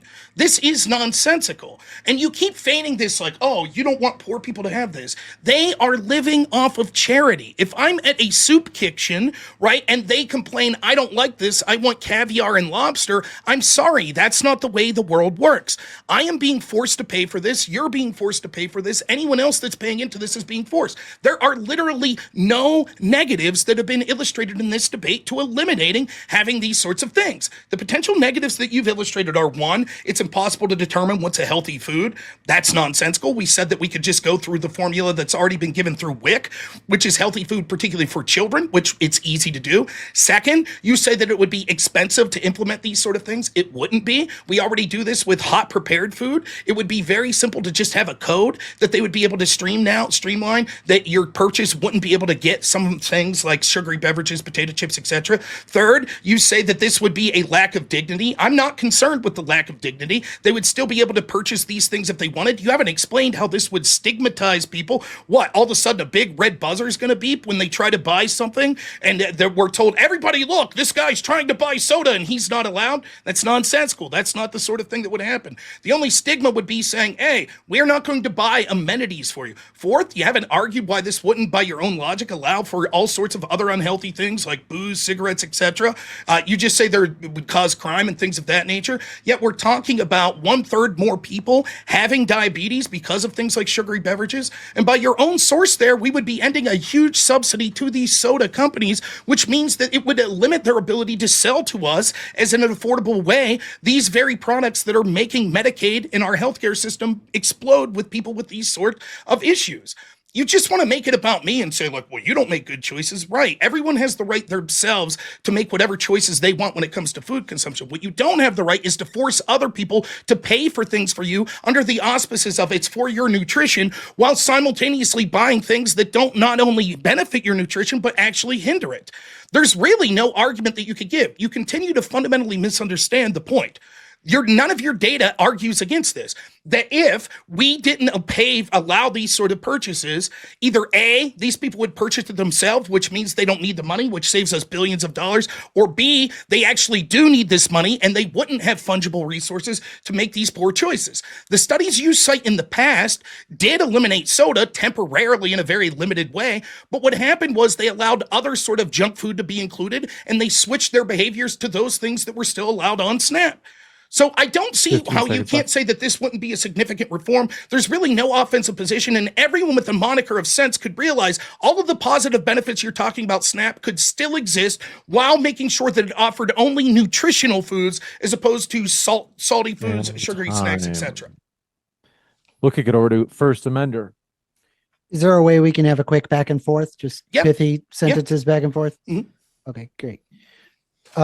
Would you agree that SNAP lifts people out of poverty? To a degree. Okay. By the millions. No, every year. I don't believe that. That's not true. It does. There are studies that show that. How many people are in poverty right now? Regardless. How many people are in poverty right now? I don't have the exact number of. How I many don't. people in I just poverty. want to be. Again, I'm not Rob GPT. So I just want to be clear. I just want to be clear. Your personal Anyway, so insult. Look, your one more personal time. insult. Let's You try said one for more a quick time. back and forth. Hold We're on, I trying hate to to do do it, this. and you're Okay. filibuster. Let's try. Guys, I don't want to do the open discussion like this because I think that it might not be as productive as it could be if we did just like the 1 minute back and forth, even instead of doing 2 minute responses. Would you guys be okay with 1 minute responses? Well, I just want to get a back and forth if that's possible. But somehow it so commonly, But your and I don't idea- know who's at fault. Just Because be he clear, won't your engage in idea- a simple, No, simple your idea series of of back and questions. forth I is can you ask answer a question. multiple questions over and over. you're. No Hold on problem. one I'll sec. do it off of rote memory. For him, he can't answer simple questions of a back and forth. That's He the requires opposite. a That's long literally. minute to 5 minute Okay, response. It's the so- Look at him, opposite of he's what's itching. happening. Okay. We heard First Amender's theory. I want to hear from Rob. Rob, you're saying no, it's not that I'm I doing just what want to First say real Amendment quick, says. a back and forth would be this. He asks a question, I answered. I ask him a question. He says, no. A back and forth would entail we both get to ask questions back and forth. Yes. I don't see what the problem is with it. You won't answer I'm mine. going to ask some simple questions and just give me your answer on it. So Very you don't simple, want me to. right? So it's not quid I'm pro trying to quo. walk you to it. No, I'm trying listen, to walk so you you're to the t- obvious conclusion. I think Rob's saying, "Hey, but you're not you're not giving me the grace of responding to my questions." You ask a have question, I responded ask to a every question. What's single wrong with question that? he has requested. I have answered it directly. So once again, asking one more time. Well, hold on. We one know second. it lifts That's people out of not- poverty. No, we're not just going with what you. Hold on a second. We have to find something that's productive. 'Cause, I'm trying to argue my point. Okay, why don't we do it in 90-second responses? Because it just doesn't seem to All be right. working Does well. it? Is it true? Okay. We know that it lifts. I think I had a slide that showed that just whites alone, 1.1 million out of poverty within, and that was 1 year. So we know it's at least 1 million. Would you agree? Am I allowed to answer? No, I don't agree. Holy shit. No. Okay, well that's wrong. Empirically, that's false. The information is there. You can observe it. It does impact. Okay, so we have to move on. It's fine. We could agree to disagree there. If it lifts people out of poverty, maybe we disagree on the exact number. Do you think that type 2 diabetes is higher in poor socioeconomic conditions than it is in better socioeconomic conditions? Yes. Okay. So lifting people out of poverty reduces people with, say, type 2 diabetes, logically speaking. No. Not in the way that you're talking. You're gonna have to logic me out of that one because that obviously follows for me, but for you, I don't know, for whatever reason, it doesn't. When I get my 90 seconds, I'll explain. Oh my God. I swear these right. I don't understand. Dude, You you're want so a yes, no debate, bro. answer. All right, Rob Then- GPT, go ahead. I'll give you another 5 minutes. Go for it. Okay, 5 minutes. Thank you so much. I'll take the 5 minutes. Sounds good. Yes, the numbers that he's citing are laughable. All right, gotta let's go. make sure. You got to get a radio show. You want to get all right? If He wanna just go wants to another talk 5 the whole minutes, time. I recognize if you're joking, don't say that anymore because he's taking it seriously. And if he wants to use it, he can. No, 'cause the it sounds best like you're part serious. is that he thinks it's serious. He thinks I'm being serious for the Well, full 5 minutes. I He took thinks it it's as a radio serious. show and I it's took not a it back as- and forth. Well, I took it as serious, like you were trying to capitulate and say, okay, let me try to give you some time. Go ahead.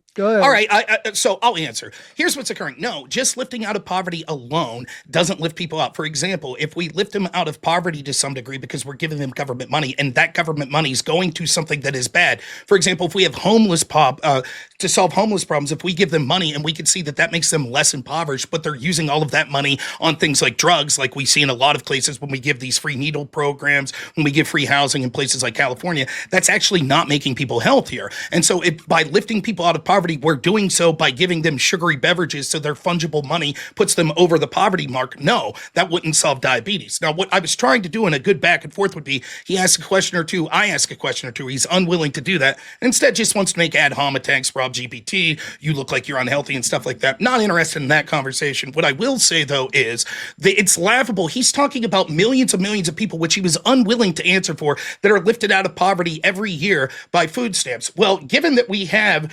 how many people in this country, if this is true, that something like, what was the number? You could tell me real quick. What's the total amount of people that's lifted out of poverty by SNAP every year? Specifically with white people? No, total. 1 million Total. people in 2020. Total people. I think it's 1.5 million. So 1.1 million whites and 0.4 of the rest. Yeah. It's laughable. Like the fact that that's how many people that would be lifted out of poverty by this program alone would entail that within 20 years of SNAP, that we would have very few people that were impoverished in this country. In fact, the current number of people that are qualified as impoverished are about 42 million people. This means that in 20 years of SNAP, we would no longer have anyone in poverty. These numbers are laughable. The way that they calculate these things, are absolutely laughable, right? Now, what we could see is any ability to lift them out of poverty would be done. It would be done by the ability to send these things in a limited way that's not actually having sugary beverages be paid of this. And so the idea that we have be correct, but it's not static. The number isn't static. Well, hold on one sec. Okay, so Rob is still wanting to continue. Go ahead, Rob. That's fine. He has something to say. Go for it.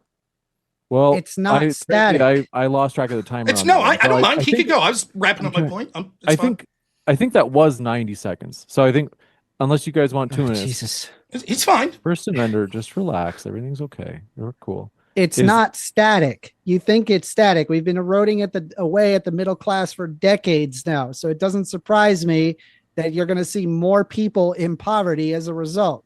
But that doesn't mean SNAP benefits doesn't help people out of poverty. We know it does. It does not. It does not help people out of poverty in the way that you're suggesting. To the tunes. Put the slide up again. I thought it said more than 1.1 million total. I thought that the number it lifted up. Again. What's that? You really need that? Well, no, you could just tell me what it says. You don't have to show it. It was 1.1 million whites. What was the number for the total? That SNAP helped people lift more than 2 million people out of poverty in 2023. Individuals lifted out of poverty in 2023 as a result of SNAP by race and ethnicity. 890,000 Black. I don't care about the ethnicity. That's not important. So 2 million. That was the argument. Yeah. So 2 million people were lifted out of poverty because of SNAP. In 2020. I don't believe that. I believe that that's going to be a correlation, not a causation thing. I think if we delve into this data, what we'll see is 2 million people that were on SNAP ended up getting above the poverty line. That doesn't prove that SNAP itself is what was responsible for lifting them out of it. Let's find out. Okay. You don't know the own methodology of your study? Well, you're sitting there saying it's correlative and not causal. So you're saying you're telling me I'm almost positive that you're wrong here. Okay, so you're telling me that this study, just real quick, that. What you're telling me is that this study is going to say that the sole reason these people were lifted out of poverty was SNAP. I don't believe that.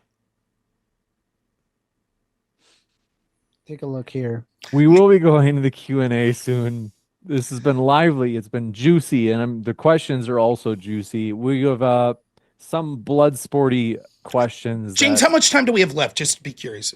Before we can get you out of you guys. No. I'm not worried about that. I just mean for the open discussion, just so I know what area to talk about here before the end of opening. That's all I'm saying. Well, depending on how much you guys have for time tonight, in either case, I'd like to wrap it up pretty quick. Okay. So let's say 5 minutes because we do a lot of questions. Yeah. So I just think that as he's looking that up, we didn't get to the other areas of the rampant fraud that occurs, people that are selling their food stamps that are able to purchase other things. It's just nonsensical. And I think you see a fundamental difference. If I'm trying to steelman First Amender's argument here, he's approaching it from the idea of almost like a socialist mindset where it's like, hey, poor people deserve the same things that people that aren't as poor get. So poor people deserve to have sugary beverages and other amenities. Yeah, and we should be forced to pay for that. I disagree with that. I think that the idea of SNAP is to provide nutritional assistance to people, particularly in times of emergency, or for the people that really need this help desperately. It doesn't mean that we're giving them amenities that are unhealthy and causing them to be unhealthier, like soda, potato chips, etc. And if the argument is, like he's saying, well, it wouldn't benefit their health because they'd spend their own money on those sorts of things, that proves that that's money we could be saving by not sending those people that money. This would help the economy at whole if we could eliminate 20% of what's going on. We see billions upon billions upon billions of dollars of waste, fraud, abuse, and spending in things like sugary beverages that could go back into our coffers that would be less tax dollars that people like me and you wouldn't have to pay these exorbitant fees. This is an example of government overreach and abuse that we see all the time. And collectively, it led to things like when these programs were more robust, like during the Biden administration, we saw inflation hitting record levels, which meant that the average person that was working was having even a less hard time a harder time paying their rent, buying their groceries, paying for gas, etc. That's because inflation, because we're giving free shit to people that's free shit that they don't need. We'll kick it over to first Amender, and then we got to jump into the Q&A. So I looked at the specific chart that is talking about lifting them out of poverty. The quote unquote lifting out of poverty is referring to the supplemental poverty measure. The supplemental poverty measure specifically looks at food stamps directly to determine whether or not that it pulls people out of poverty. It is a level of need, as it is used in thresholds and dollar amounts to determine the poverty status and financial resources considered relevant for comparing against the measure of need as specified for thresholds and family for the purpose of assigning those thresholds for counting resources. So the inference is causal. I don't is literally measuring the very thing that you're asking for, and you're saying that you do not believe that SPM or that it did not pull that many people out of poverty, even though that's literally what SPM is specifically referencing, and that it would have that causal mechanism. So once again, you had no idea what you were talking about. Okay, so what's the maximum food stamp that a single person could get per month? I don't know that off the top of my head. It's like 200, something like that. I'm not trying. It's not. I don't know off the top. All right, of my let's head. assume it's 200. I think it's around there, right? Can you explain to me how, if I'm below the poverty line and now I get $200 in groceries, of which 20% I'm spending on soda, that directly causes me to be out of poverty? Just explain it in your own words how that happens. So when you are not focused on where you're getting your next meal, you can then focus on other things. And this improves your economic mobility, which enables you to make riskier decisions, such as getting a new job or a better job. It enables you to actually have to be healthier because you're not dealing with lack of nutrients or lack of calories. You can, in fact, get enough calories to survive. And this allows people to be healthier as a result. So yes, this is, yeah. Okay, I don't think that's directly how it would work, but let's even take your interpretation. Let's take your interpretation. What you just said there is, when you're not having to worry about your next meal and calories and nutrition, you could be healthier and focus on other things. Where does soda fit into that equation? Yeah, it's just calories. I mean, is it a good decision? No, but I think that people make poor decisions. So can you explain to me that I'm not against, people making a poor decision. I mean, it's like, I have to ask myself, like, is a juice? Last question. Can you explain to me? Can you explain? I'm just curious. Like, would is a juice a part? Last question. Last question I have for you. Can you explain to me how those same people being lifted out of poverty, if they're unable to buy soda on their food stamps, would no longer be able to be lifted out of poverty? No, I've got to give him a chance to respond. I got to go to the poverty with buying sodas.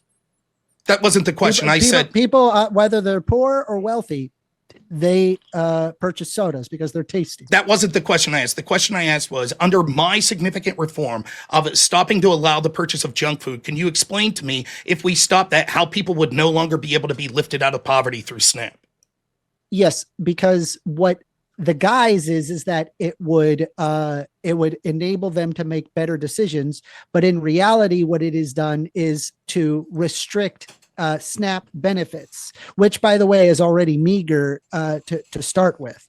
So yes, it would make life worse for people who are poor. We'll jump to the Q&A. Is that a soda you're drinking? You got to jump into the Q&A. Is that a dick in your mouth? We are going to jump into it. Is that what you want? Is that what you want to hear? No. Is that what you want to see? No, not at all. You want to see a dick? No. Okay. Stop. No. It looks like you're he's excited. The one that mentioned it. Not there me. he goes again. Okay. Look this excited. one from Big League Drew says, first, thank you very much. Emperor Fat Ass Dog says, it's the master debate. And Basil Problem says, now I've got to warn you, Basil Problem, he's kind of, he says, modern day debate, Sandwich Man was found innocent by a jury of his peers using a Subway footlong as a deadly weapon. How would you have voted? I would have said he was guilty for wasting the best food in the world. Trumpinator says, let the church feed the poor. And you guys, if you want to respond, jump in. Otherwise, some of these are more like quick comments. Bubblegum Gun says, snap is how liberals like First Amender make whites pay reparations. Yeah, it goes mostly to whites anyway. I don't know why you got to bring in some weird racism to it. It benefits everybody to have SNAP. And I'm also not against, by the way, not against churches from providing, they provide a great service as well. I'm not against churches doing that. Churches currently, they're overrun. And I just don't think that churches are going to be able to fulfill, the full national incentive and great success that SNAP has ensured. The enemy of every liberal per capita. Yes, in a country where there are more white people, pretty much any metric will have more white people in it. But if we look at per capita usage, you can see, for example, that families that were not born in the United States have a far higher per capita usage. And the same is true of a litany of other racial groups as well. This one from Basil Problem. This is the guy I warned you about. And this is Blood Sports. It wouldn't be Blood Sports if we didn't read them all. So we're going to read them all. It says, Rob Knorr, Bobby Kennedy says Americans will lose 125 million pounds by next year. When will you start on the diet? I have started. I've actually lost a good amount of weight. So I'm doing all right. I don't know. It's interesting, though, to see the people that are advocating for government subsidized money to the soda industry talking about the need for people to lose weight. It's an interesting. I just don't think that we should vilify poor people because they make poor. We're not vilifying. Should we vilify them for drinking Literally alcohol? we did. That's not what we're doing. No, I don't think we should. I don't think you still don't understand through this debate. Me saying that we should not be for. So do you? When the soup kitchen doesn't have you caviar, don't seem to understand that the soup kitchen doesn't actually. When the soup kitchen doesn't have caviar, are we vilifying poor people from not having caviar? That's exactly what I meant, dude. You got it right. Right. That's so that is directly analogous. Me saying, no, it's not analogous. It is. It's absolutely. Can I real quick? I'll just say this. Me saying that it is not entitled that we have to pay for people to have a certain thing means that, quote, I'm vilifying them is nonsensical any more than it would be for a soup kitchen not having lobster or caviar. It's stupid. Basil says, Rob Knorr, how do you pay for healthcare costs? Do you buy insurance or do you pay for each visit/procedure? So right now I haven't been to healthcare since I left my job. So I did have insurance through work, but a lot of times on specific things I would go through procedure. So I'll probably look into getting healthcare. My son currently has healthcare.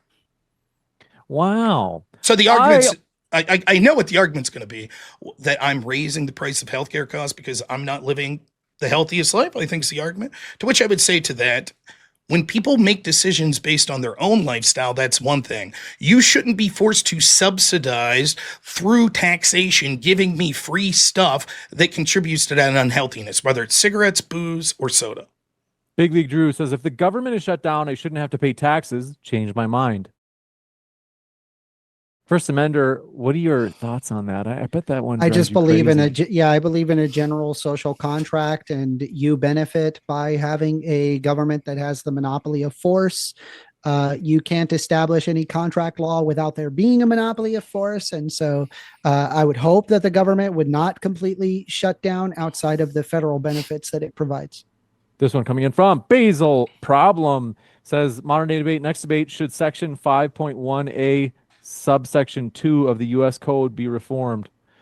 Maybe, just to spite you. Big League Drew says, taxes are theft. The 16th Amendment is a fraud. Change my mind. Taxation is the forcing of people's property from them through the threat of government force. That's what's going on. And we know almost all of us engage in this contract, albeit unwillfully to some level. I'm willing to say there needs to be some sort of limited social safety net. However, it is not a moral thing to take money from one person to give it to someone else, particularly when what you're giving them is an amenity that's not necessary for their survival. You got it. This one, do appreciate your question.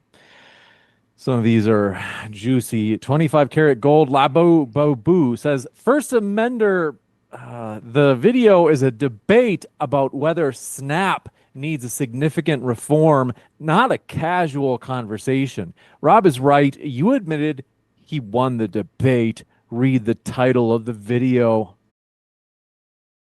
Yeah, I mean, if you'll notice, I didn't argue for significant reform. I mean, would I make some minor changes to it? Yes, but you're literally talking about one of the most successful programs in American history, and it does exactly work as intended, despite whether or not Rob Noor wants to admit that or not. It doesn't. It has significant fraud that we didn't get into much in the debate. In Less addition than to 1%. that, that's not true. 11%, I believe, was the number I had. Wrong. That was payments in air, overpayments, etc. Then we, in addition to that, had 1 As well to as 2% underpayments, right? The Did you count for underpayments, underpayments? yes. So the way it works is the underpayments. If you take the net between the overpayments and the And also underpayments, overpayments. why, and why do you underpayments insist aren't on? fraud. I do wanna- Why do you insist? I do just you just asked him, and I'm curious because we'll give you a chance for Amender to talk as well. But I am curious because the fraud idea was one. I'm curious. What else were you going to say, Rob? Yeah, so there's 1 to 2% of direct fraud. Now, that doesn't include unreported fraud, which we can see individuals all the time that aren't caught because they don't take it seriously. There's only 300 charges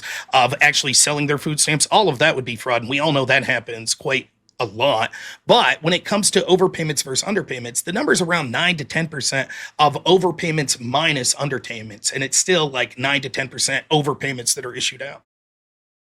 First Amender, do you have thoughts? Overpayments and underpayments aren't fraud. Those are just errors, which are corrected on a constant basis. They're constantly pushed back against. And there are entire sections of SNAP that specifically deal in that. If you want to increase that, I'm not necessarily against ensuring that there's accurate payments provided throughout SNAP benefits, but specifically fraud, what you're asking for, where they're, say, taking the SNAP and then they're selling it for drug money, that's around 1 to 2%.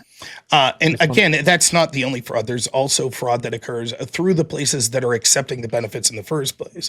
And I believe it was something like 8% of businesses that accept SNAP have been found to have engaged in forms of trafficking fraud. But nonetheless, the point that you specifically asked me, whether you call it fraud or just error, the error is not being corrected every year. And that's a significant amount of money that's being lost. Even the GAO admits this, billions of dollars a year. Just really quick, because for the plebs like me, when you say trafficking fraud by, let's say, the big stores that are accepting these forms of payment, what's trafficking fraud mean in this case? So what happens is they allow them to spend things that they know that they shouldn't be spending them on in efforts for cash to be put through. And so, like, there's a big list of it. Let's see. I have this all written down here. Retailer trafficking in the data indicates an increase of a rate of retailer trafficking in recent years. It reported in March 2011, approximately $330 million in SNAP benefits were trafficked annually from 2006 to 2018, and approximately 8.2% of all authorized stores were engaged in trafficking. So this is intentionally allowing the money to be spent on things that they know that it's not the intended purpose so that the store could make money. And that's roughly in 2000. Now, it's hard to find data recent, but I would estimate that it probably has gotten worse, but 8.2% of all authorized stores have engaged in some form of this. I see. And First Amendment, my guess you disagree. I don't want to spend too much time, but I do want to give you a chance to respond if you wanted to. Yeah, I mean, we already have systems that address that. If you're talking about like assisting those systems that already exist, I don't consider that a significant change. That's like, okay, that's just more business as usual, except, you're looking to increase the funding to ensure that there's less overpayments and underpayments. It's not doing a good job if it's at like around 10% Yeah, of because overpayments. when people a year. like you defund it, it doesn't do a good job. That's So how that works. then you would say there needs to be a significant reform and funding more of it? Yeah. That's what I said. This What- one from Dog. Whatever the significant, I suppose. You got me No, there. I You did it. literally, part of my You opening did it. You sta- got me on the definition I- game. You won the Part debate. of my opening statement was that we need to have like a Doge, an increase in funding for accountability offices to make sure. In fact, I specifically talked about, which granted, I can't fault you for not addressing it because we didn't get in there. States themselves purposely allow people to fraudulently skirt the work requirements. And then later, when they're trying to make up so they don't get punished by the federal government for errors or fraud, they just say, oh yeah, these are good. The work requirements were all good. The work requirements doesn't really address the modern situation regarding gig economy and how this actually That's penalizes irresponsive. people that are genuinely trying to Irresponsive to what I benefit. said. But No, It doesn't respond. It's Okay, explain how the because gig economy. it doesn't address the situation economically. Currently, we have the middle class being eroded away, where the rich are getting richer and the poor are remaining poor. And there's an X amount of the middle class that are getting into the poor. By removing funding from SNAP, this only exacerbates the conditions of the poor. Explain to me how that is in any way responsive to me saying that states are purposely allowing people to skirt work environments in order to clean up their books for the federal government to. Because how does it doesn't Uber take have into account the modern gig economy? That's not true. Nothing in any of Yes, the it evidence is. suggests. Okay, so explain to me how them intentionally allowing people to skirt the work economy is somehow not a problem because someone drives for Uber. I don't even know what you're asking at this point. I'm saying it that the doesn't even make sense. state governments are intentionally defrauding the federal government by intentionally allowing people to lie about work requirements. And your response, I'm not aware your if the state government your is doing that, response, or even if your they're doing so response to that legally. But accusation defunding it was, is not a your is not a response fraud. to that your response to that accusation was, but the gig economy. And I'm saying those don't have anything to do with each other. The gig economy doesn't actually address. It doesn't have anything to do with it. It doesn't address what's going on regarding people's poor socioeconomic conditions. Nor does it address my And claim. you're wanting to defund it further. We do have to move on. This one from Classic Diesel Republican tactics where they go and they say This one from Dog Meat Complete nonsense. says, both. Is being obese considered fraud to you? How do you need food if you're packing 6 months worth in fat? I don't know. Ask him. I have no experience in this. What's your BMI? My BMI? Yeah. I don't know. It's pretty low. It's pretty low? You considered it's like not normal. overweight to any degree whatsoever? That's correct. Look. Don't. No, Oh, wow. please stop.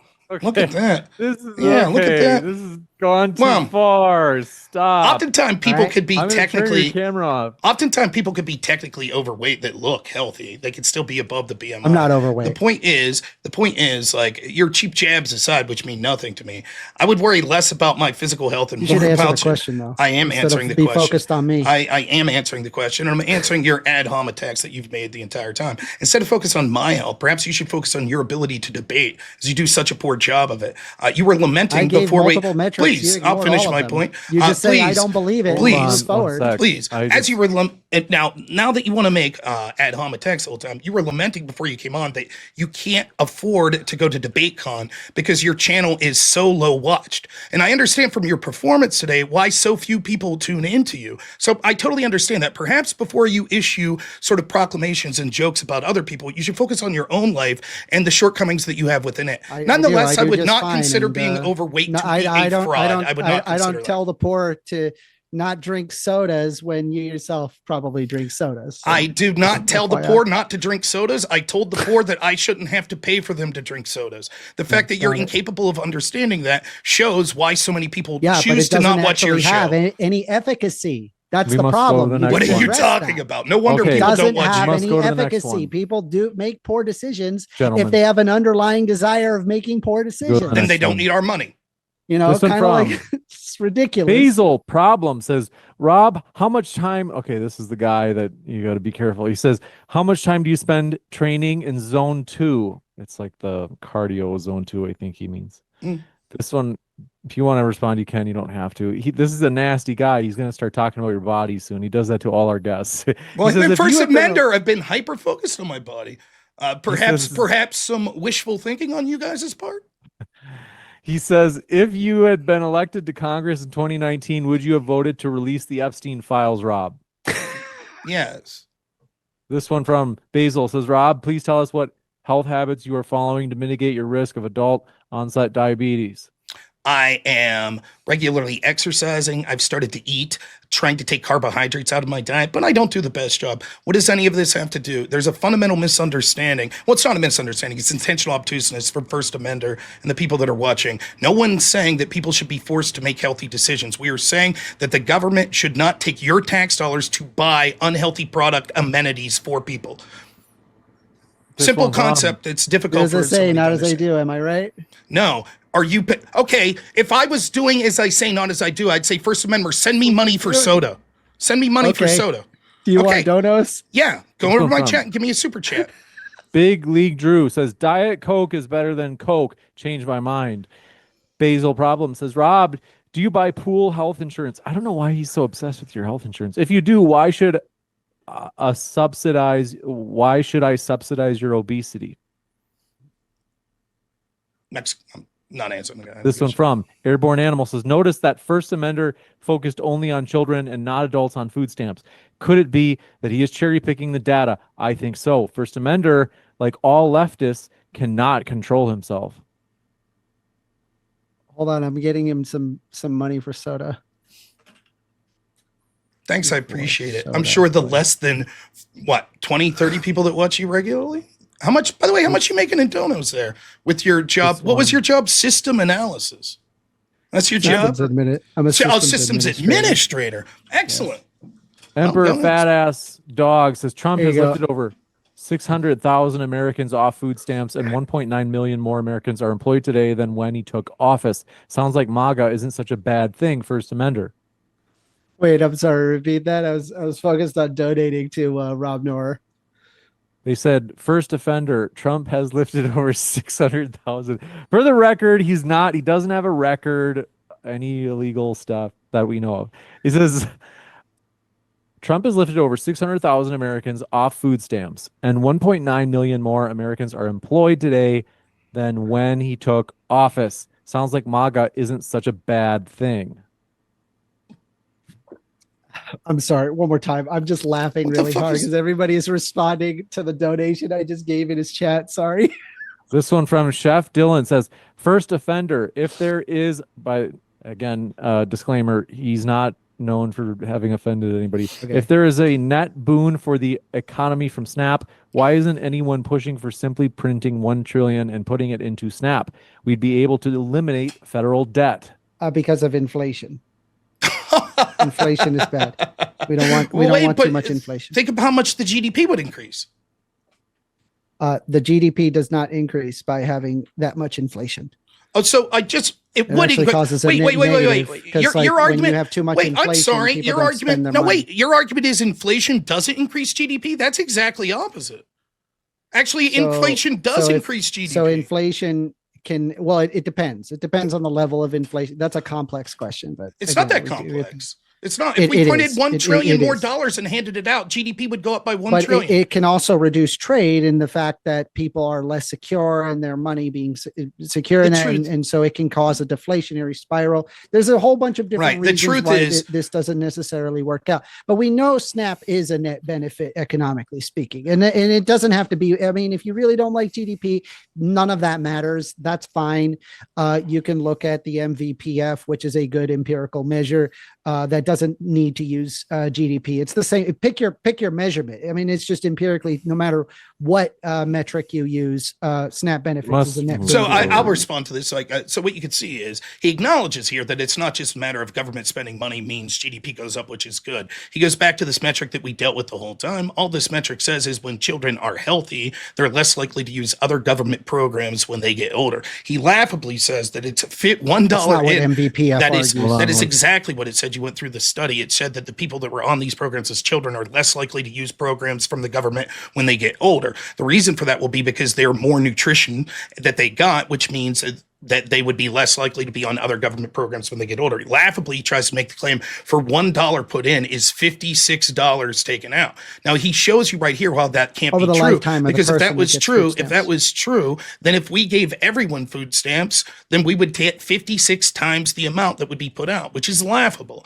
This is clearly there is no reason. There is no reason. I'll finish real quick. I'll finish. Or not Rob, First Amender, let's let Rob finish. There is no reason why the significant reforms that I'm suggesting, cutting out sugary beverages, other reforms I suggested, getting able-bodied adults off. Notice I never said anything about children, which is what his metric's talking about. And he was unable to argue any of that. He just says, no, somehow magically taking tax dollars to pay for sodas means that people are doing immensely better economically. It's laughable. This one from Basil Problem. Rob Noor, you were a, quote, national debate tournament qualifier. Please tell us what that entails. Were you also a modern day debate qualifier? I don't know what that means. We don't have a qualifier. Nah, I'm not going to answer that guy. I don't give a shit what he says. Lord Farquaad says, legalize Coke. We sell bricks of it. GDP goes boom. We're better off for it, right? People would have more energy. Yeah, you don't have to use GDP. Once again, you can use the MVPF as well. It's the same thing. I mean, it is a net boon to the economy. People do better off when people are fed as opposed to not fed. It doesn't require a brainiac to figure that one out. I mean, I don't know. Right wingers don't like numbers. Like anytime you bring up any number, they're like, I don't believe that number. That number is bullshit. I'm going to keep believing whatever it is I want to believe in, and fuck all measured statistics whatsoever. It's biased. PBS, it's biased. The World Economic Forum, it's biased. GDP is biased. It's all biased. The math is biased. It's all biased. And really, we should just take away SNAP from poor people, I guess, because I don't know, poor people don't deserve it. I guess when ad homs and intentional misunderstanding don't work, straw man will have to suffice. I also was presenting numbers that were contradicting the exact numbers he had, and they were from better sources like the USDA. For example, his You didn't PBS actually source. provide any sources Please let me finish. Throughout the entire debate. For example, we gotta go. just because I didn't screen share when I tell you the source and you don't dispute it, such as the USDA that I read directly from, when your PBS Rob GPT.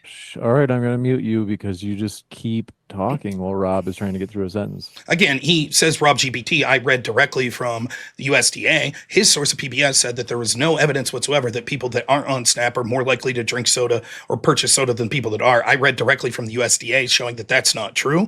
I also talked specifically about his data was being misrepresented by him. In addition, he didn't know what the metrics behind his own studies were, as evidenced by the time that he was trying to go through it desperately and come up with some reason to rationalize what he was saying. His own metric that he's talking about that's not the GDP number is talking specifically only about children that have access to food stamps. And even here, he belies what he's saying. He says, oh, when people have access to food, then, oh, yeah, it just makes sense. And he doesn't believe any of the data. Now, what I'm saying is the way you're interpreting that data is incorrect. For example, we all agree, based on the other numbers you're saying, if they're true, that they do have access to food. Because if we stopped using food stamps to purchase soda for them, they literally would purchase soda, implying that they're not starving to death, which means that if it's merely a metric that your numbers are saying that people that aren't starving to death are doing better, they already have the money according to you. Need pithy responses.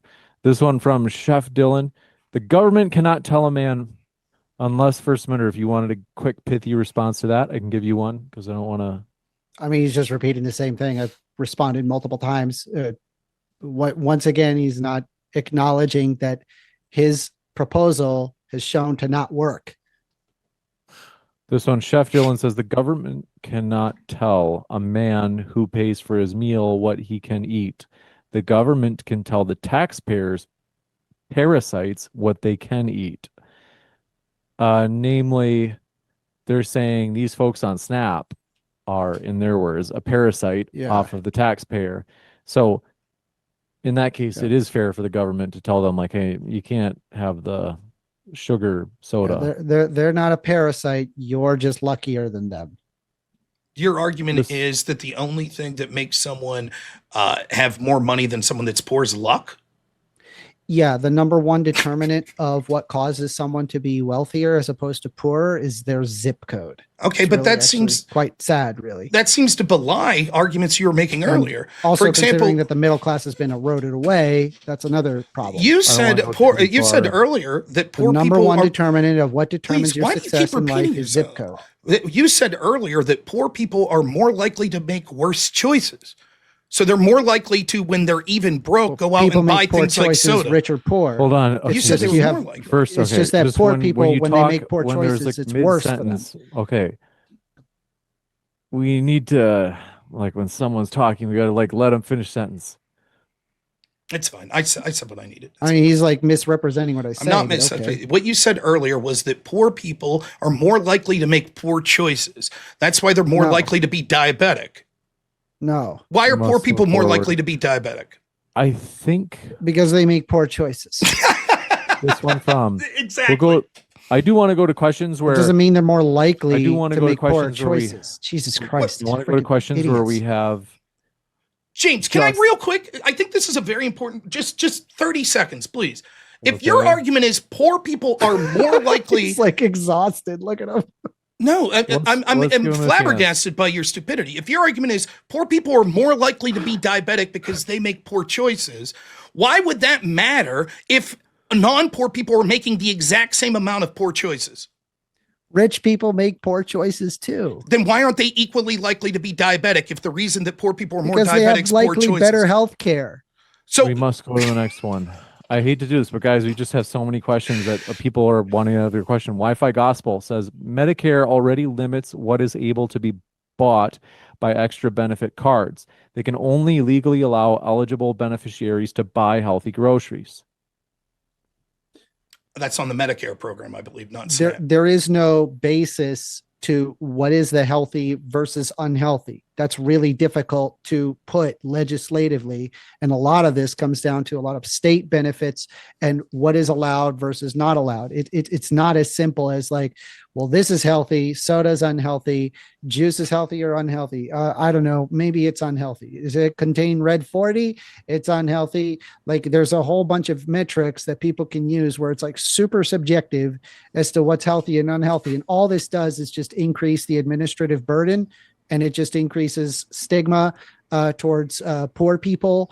And at the end of the day, rich people end up making bad decisions, and well, so do poor people. It turns out we're like ape people that like sweet things, and so we consume sweet drinks. And by the way, the level of concern he has is 7%. That's the total that people spend on sweet drinks. It's not. The level of concern was 20%. Also, you misrepresent once more there. What we're saying specifically is that there are already programs like WIC and Medicare that limit out healthy choices. And you saying that because we don't know on the fringes, like whether or not kale is as healthy as lettuce, means that we can't determine whether or not soda is healthy or not is laughable.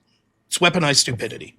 The Farney says Guinness has more nutritional value than soda, actually. The Vile Van Gogh says, I don't know what GDP is. I don't know what they're quoting here. They say, quote, I don't know what GDP is. I don't know what supplemental income is. I don't know if soda is unhealthy, but study says line go up. First Amender. They're attributing that quote to you, First Amender. GDP is CGINX. I explained that right away. I explained the reasoning. And if you apply Robert Noer's attempts, they don't actually pan out for numerous reasons. And I explained why. He just keeps on the same thing because he wants to poor shame people. I don't know. Not Sunny Extra says, First Amender, beer was a significant supplement to bread in medieval times, meaning it had nutritional benefits. Tell me why you wouldn't allow beer and food stamps, but would allow soda. Because of the significant market externality.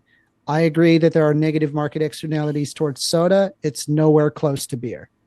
This one from Carl Camp says, I'm now 40. I come from EBT food stamps in Missouri, and it incentivizes single parent homes, job loss, or working less as to keep the benefits. It does have an upside of causing those with ambition to leave the poverty for a better future. So it's kind of a...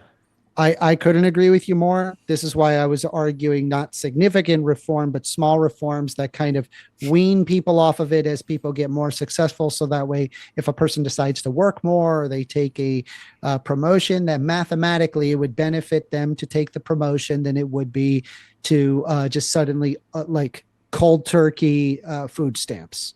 We didn't get into this, but it's nonsensical. First, you agree with him. He said it does things like incentivize single parent households, which is bad for a litany of reasons. And secondly, even if we delved into what you were saying here, one, that would be a significant reform. Second, it would still lead to these same sort of things. Like now you would just have, instead of the cliff being 1 month, it would be 3 months, and people would still make the decision to say, you know what, it's not worth working an extra 10 hours a week in order to just have $50 net increased because 3 months from now I'm going to lose my food stamp benefits. It'd be the exact same problem, just delayed a couple months. This one from Big League Drew. I'm at McDonald's buying a Diet Coke right now. Good for you, Big League. It tastes different. Birds aren't even real says, never heard anyone say soda should be free for all. Kind of schizo. Like a thought you dismiss entirely.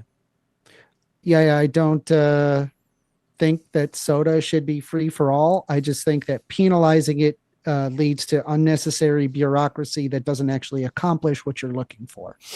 Chef Dylan says, I wasn't 100% anti-welfare, but thanks to First Amender, I now am. They say, I'm fully against helping the poor specifically through government programs. So they say, like, they're saying, I don't want to help the poor through government programs, but I'm open to other I ways. have a feeling he was always convinced, but They okay. say, It is oh, it is they have honest. a, I'm sorry. they end with, thank you, creepiest bad faith debater ever.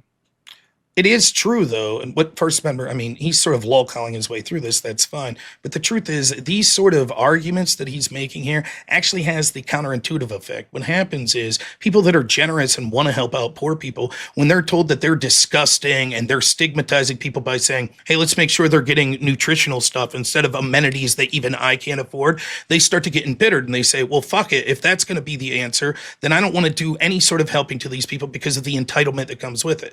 So it's really sad that actually people like First Amender probably lead counterintuitively to more pushback. Any argument I could make for reform isn't going to be as effective as people making their own decision to reform because people like him are so condescending when they're saying that you should be forced to pay for these people to have these amenities. This one That coming would in be great if from, it actually did that, but it doesn't. But okay. this one coming in from, pardon me, I got turned around here. Chef Dylan says, I wasn't, oh, we got that. Basil Problem says, Rob, they say, they call you Robbie technically. When Thanks. an LLM replaces your YouTube channel, what's LLM again? I'm slow. It's a limited language model, or I think that's Okay, they say, language learning model. thank you. Okay, so it's some sort of AI. I'm old. Yeah, they it's say what when- it's like ChatGPT and things of that nature. They say when LLM replaces your YouTube channel or whatever revenue you make from these debates, will you take government benefits? I'm not addressing that guy. This one from Airborne Animal says welfare was never meant to actually lift people out of poverty. Thomas Sowell has direct experience with it and spoken about it at length. Yeah, that's I mean, I have direct experience with SNAP. My mom, she had to get divorced from my father because my dad was not capable of keeping a job because he had some pretty severe attention deficit disorder that made it difficult for him to kind of have executive functions and be able to follow directions to a great extent. As a result, it was just difficult he had to basically try to create his own business when he had no money. And so my mom was separated from my dad, taking care of two kids. She was working 2-3 jobs. She could not afford food. Without SNAP, me and my brother would have gone hungry. And the end result is that I went on SNAP and I received government assistance. And as I grew up, I was able to get even further government assistance for getting a college degree. And then I got my bachelor's degree in management of information systems. I've by far paid much more in taxes than what I garnered. So Yeah. I'm living proof that yes. how much works. when you were on food stamps as a young person, how much was purchased of soda? I'm sure an amount. Like I don't know there guess. was probably an amount of soda. if you were I don't unable, have, if you were it wasn't unable, an everyday thing. I mean, sometimes it was juice, sometimes it was water, sometimes it was. if you were guys, if you were just real quick, I'm going like if you were question pretty quick. if you were incapable of having that soda, would you have had the life that you have now? If I was well, I have a feeling that I would have found soda one way or another. So your family would have had external money that they could have purchased soda. No, with. I mean, I could probably find a quarter under the blanket somewhere or under a couch somewhere, or I'd ask my friend for a quarter and then I go and I buy a can of Chex. Thank you. There's ways to get sodas even though you don't have Thank any you. money. Last thing I'll say, thank you so much for proving that even if we eliminated soda in SNAP benefits, your life would have been just fine. Thank you. So it doesn't accomplish what you say. Saves 20% of spending. No, Basil all it does problem. is stigmatize poor people from being able to buy things Basil that you Problem says, Rob Knorr, did your mom take Tylenol when she was pregnant with you? Dr. Dick. No, wait. I'd like to address that one, actually. Is that funny, First Amender?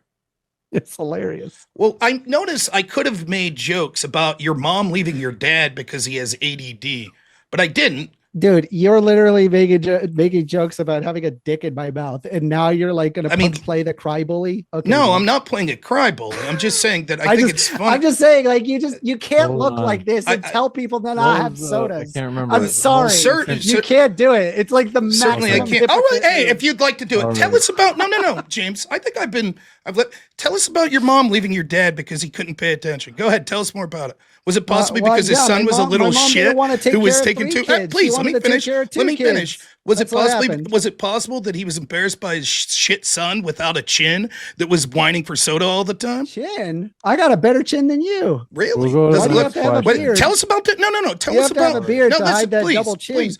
Tell us about how sad you are that daddy left. Tell us because he has I ADD. love my dad. He My couldn't dad work. is, He couldn't work because he has ADD. My dad is still. I love my dad. No, I don't know please. what to- I want to hear yeah. about. I No, tell I us. talk with my tell dad. us. I hang out with Tell- my dad. He's a great guy. He's fun to Don't hang out with. filibuster. I Don't just don't think he's filibuster. a No, super see, responsible you look person. upset. You look upset there. You need to filibuster. We'll go to- Not let really. me. Please. So tell us how it's so difficult to work because you just can't keep. What does You this can't have to pay do with attention. anything? Tell us about your We'll go to awesome the next dad. one. Tell me that about just your can't- dad. Yeah, tell us about it. Right? He couldn't pay attention, so he couldn't have a job. Those are the sorts of people that need food My stamps. dad is a pretty distracting person, and so it doesn't surprise me that So he tell had us. difficulty with We'll go to- executive. So I what do sort of wanna- couldn't hold the job. what sort of welfare should we Yeah. provide people that are just easily distractible? Food stamps was great. Food Thank you. I Yeah, appreciate that. So are you easily distractible? Uh-huh. So should you get welfare as well? No, because I'm self-sufficient. I don't need it. Why couldn't your dad be? I don't know. I'm not my dad. Right. I don't know what he so, goes through on a So I daily just want to be basis. clear. In your world, that we would give food stamps and perhaps other forms of welfare for people that are easily distractible. No, I'll help you out. To people that need it. Okay, like people that are easily distractible. No, to people that need it. Your dad needed it. Why? Distractible, not distractible. Well, my dad, he kind of did his own thing. Why did he need it? If he received food stamps specific, I could probably ask my dad but my mom, she needed All food right, stamps because we she had do 2 have kids. a lot of But my questions to question get through. is, real quick, I think I've been generous in allowing the insults to me, so I think it's fair that I get to respond here a little. Yeah, like a why dick in did my your mouth, dad? right? Why did your dad need it? Why did your I dad? don't know if my dad needed You food told us. stamps. You said that the reason that your my family mom separated from my dad You said that the reason your family needed it was because your dad was easily distractible. because my mom divorced from my dad, and there was only one income coming in, and my mom And the reason just for the did her divorce- best to take care of The 2 reason kids. for the divorce was his easy distractibility. I'm saying my dad couldn't hold a job. I mean, there's numerous reasons. Because he was Do we easily gotta go into distractible. my family history? No, it's not. Oh, Just so 'cause then of you that, misled there's us. a lot of You misled factors. us. Got you. No, I'm saying there's a lot of factors that Mhm. causes someone to divorce another person. I think maybe before like joking around and stuff about people's parents and stuff, maybe you should like check the plank in your eye before you talk about other people's splinters. So Yeah, maybe also lose We'll some weight jump- if you plan on jump to the judging next poor one. people for wanting. I'm to not do judging something. poor from- people. I'm saying that you can You- make you any are. decision you want That's as a poor literally person. I mean, This one from Dr. Dickhead says all that shit talking in First Offender had to chat GPT his own stupid study. LOLW Rob. Unforced Ego says, does this guy not know the middle class is shrinking because the upper class is growing? The lower class has been shrinking as well. Lower Blood, classes remain the same. That's they say wrong. Blood only knows what he reads in PBS headlines that AI highlights for him. Yeah. It's not AI highlights. It's not PBS. You can look at AP News. You can look at the World Economic Forum. You can look at the Human Development Index. There's so many different metrics that you can observe that exemplifies exactly what I'm talking about. Flavius Asinius says, can libs ever engage in good faith, or do they need to resort to sophist rhetoric?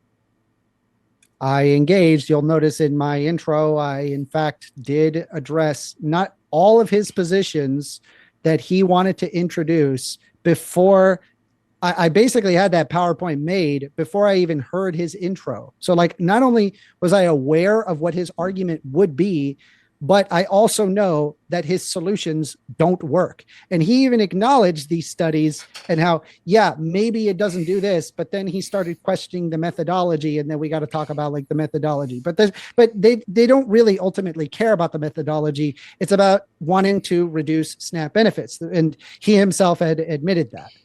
Real quick, just a quick question. You said the lower class is staying the same, but the middle class is shrinking? Well, I got a dick on my mouth. I can't hear you. Clip that. I said, you said the lower class is staying the same, but the middle class is shrinking? The middle class is shrinking. And the lower class is remaining the same? And the lower class is remaining the same. In fact, so then the middle class is going to the upper class?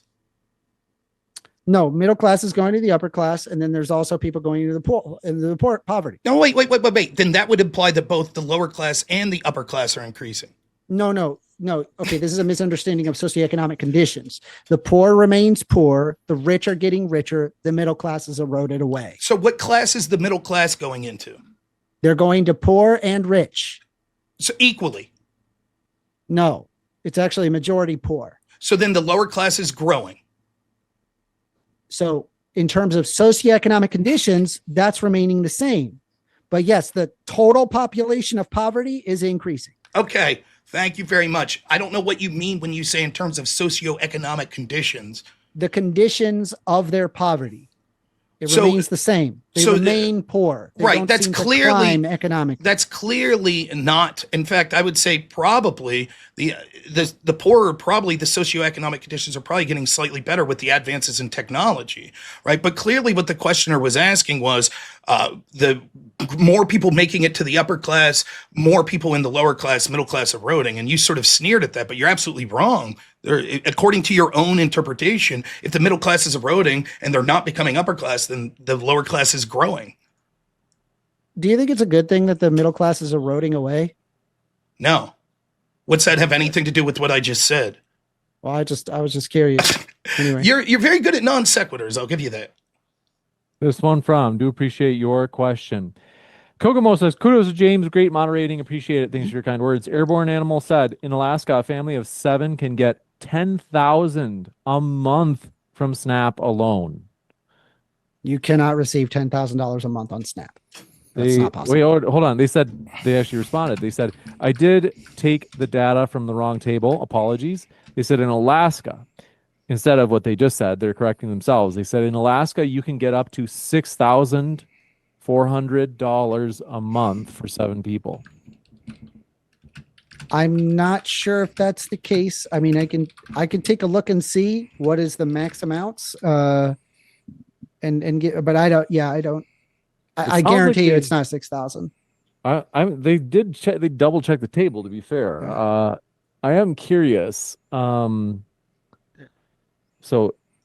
how much you can get from SNAP in Alaska for 7 people in a month? If anyone wants to Google it, I'm curious what it is. But the Pable 73 says it never fails. Those who criticize socialism have no idea what it means.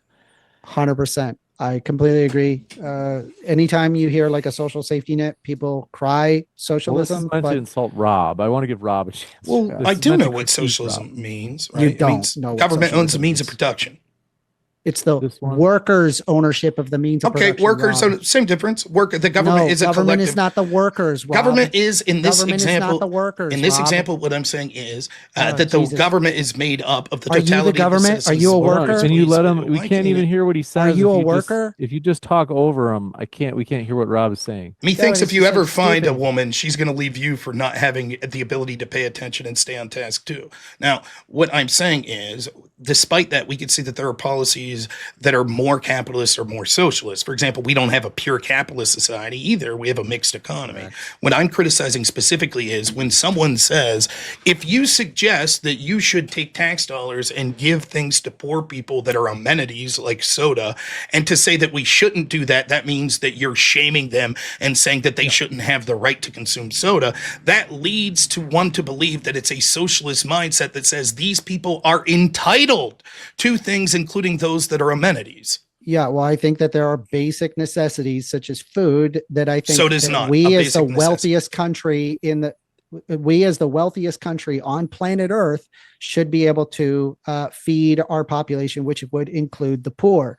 And then heck, we have people in prison where they get 3 hots and a cot. I have no reason why somebody who's poor should not be able to also receive. We're talking about soda. Food soda. benefits. That's what the point was. There's also, soda. yeah. But the problem is that the implementing that doesn't actually do what you think it does. Yes, I've provided. I don't know how many times. By the way, I'll say this one on James Coons's last thing that they said, where I think there was somebody that said that there's somebody that receives $7,000 a month based on 7 people in the house in Alaska. That's wrong. The maximum monthly benefit for a household of 7 is $1,571. It's just not possible. Anything past 8 people in a household, $1,789.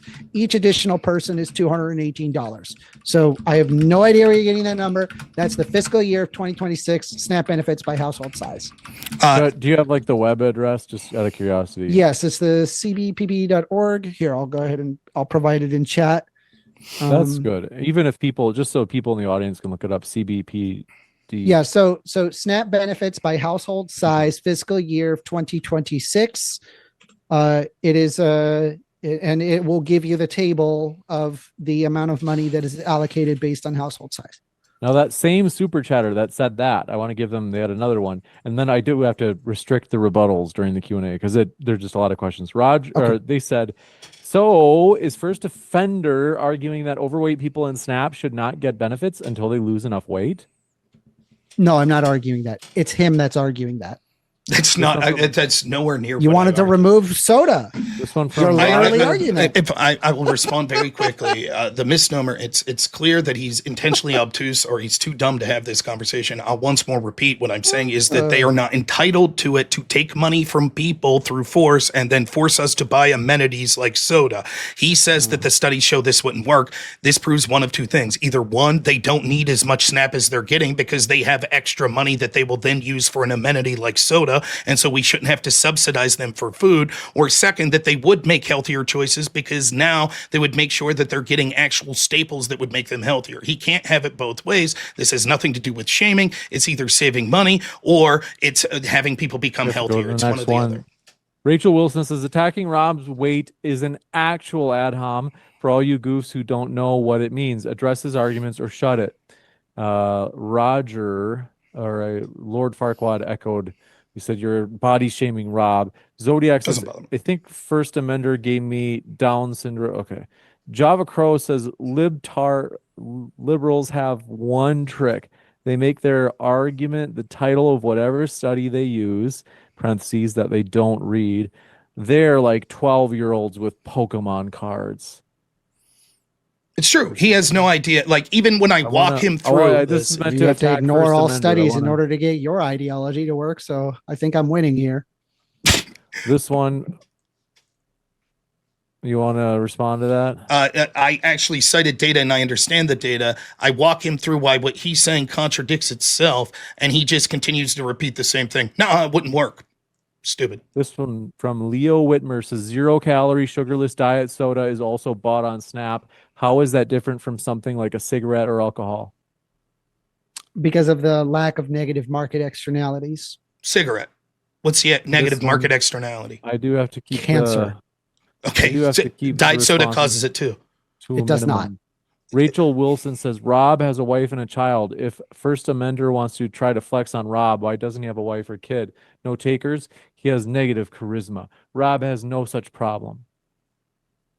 I mean, I like my independence. I don't know what to tell you. Irrationally irritable. Says I tune in to see Rob volunteering to help special needs twinks. I'm sorry. All right. That's all right. I took the insults. Go ahead. Leave First Amender here. He looks real happy. Rob, they said, learn how to debate. Rob, you are so nice. First Amender, any response? Yeah, like the dick in my mouth. That's so nice. Yes, after you made ad hom several times. If only I could that just comment. Ignore these studies and just walk away and don't keep watching Fox News or whatever dumb podcast that you listen to because, like, I don't know, government bad. Okay, As much as this one from Cabin Planet. Can first Amender explain what he means when he says, quote, they deserve it? Yeah, I believe that people should have be able to eat in the wealthiest country on planet Earth. We have people in prison that have 3 hots and a cot, entirely paid off of taxpayer expense, and I don't think that should be different for people who are poor. Do they Basil deserve problem. soda? Sure, why not? I don't care. There you have it. Make bad decisions. I don't Basil. care. Basil Problem says, Rob Noor, come on, pledge today that you'll run the New York City Marathon in 2026. Let's see you on Strava. I don't know what Strava is. If you want to respond, you can. You don't have to. Galactic Coordinate Contradiction says, how are you so skinny and still have a double chin? At least Rob earned his. Braino Wife 1 says, God bless Rob. Pable 73 says, I bet more than half of the chat are anti-vaxxers or climate. Oh, that's right. We don't say that word. We say anti-serum or climate change deniers. Ha ha ha. Oh my gosh. Like Bill Gates, climate change denier. Subscribe to right? my channel if you want to be insanity world. Right, Bill Gates. Right? What'd you think of that First Amendment? Bill Gates now seems to be saying climate change isn't that big of a deal. It's not, and I can walk you through that. It's what do you mean? It's not that big of a deal, It's a huge deal, and maybe it's because Bill Gates wants AI and wants the massive energy that'll come through it.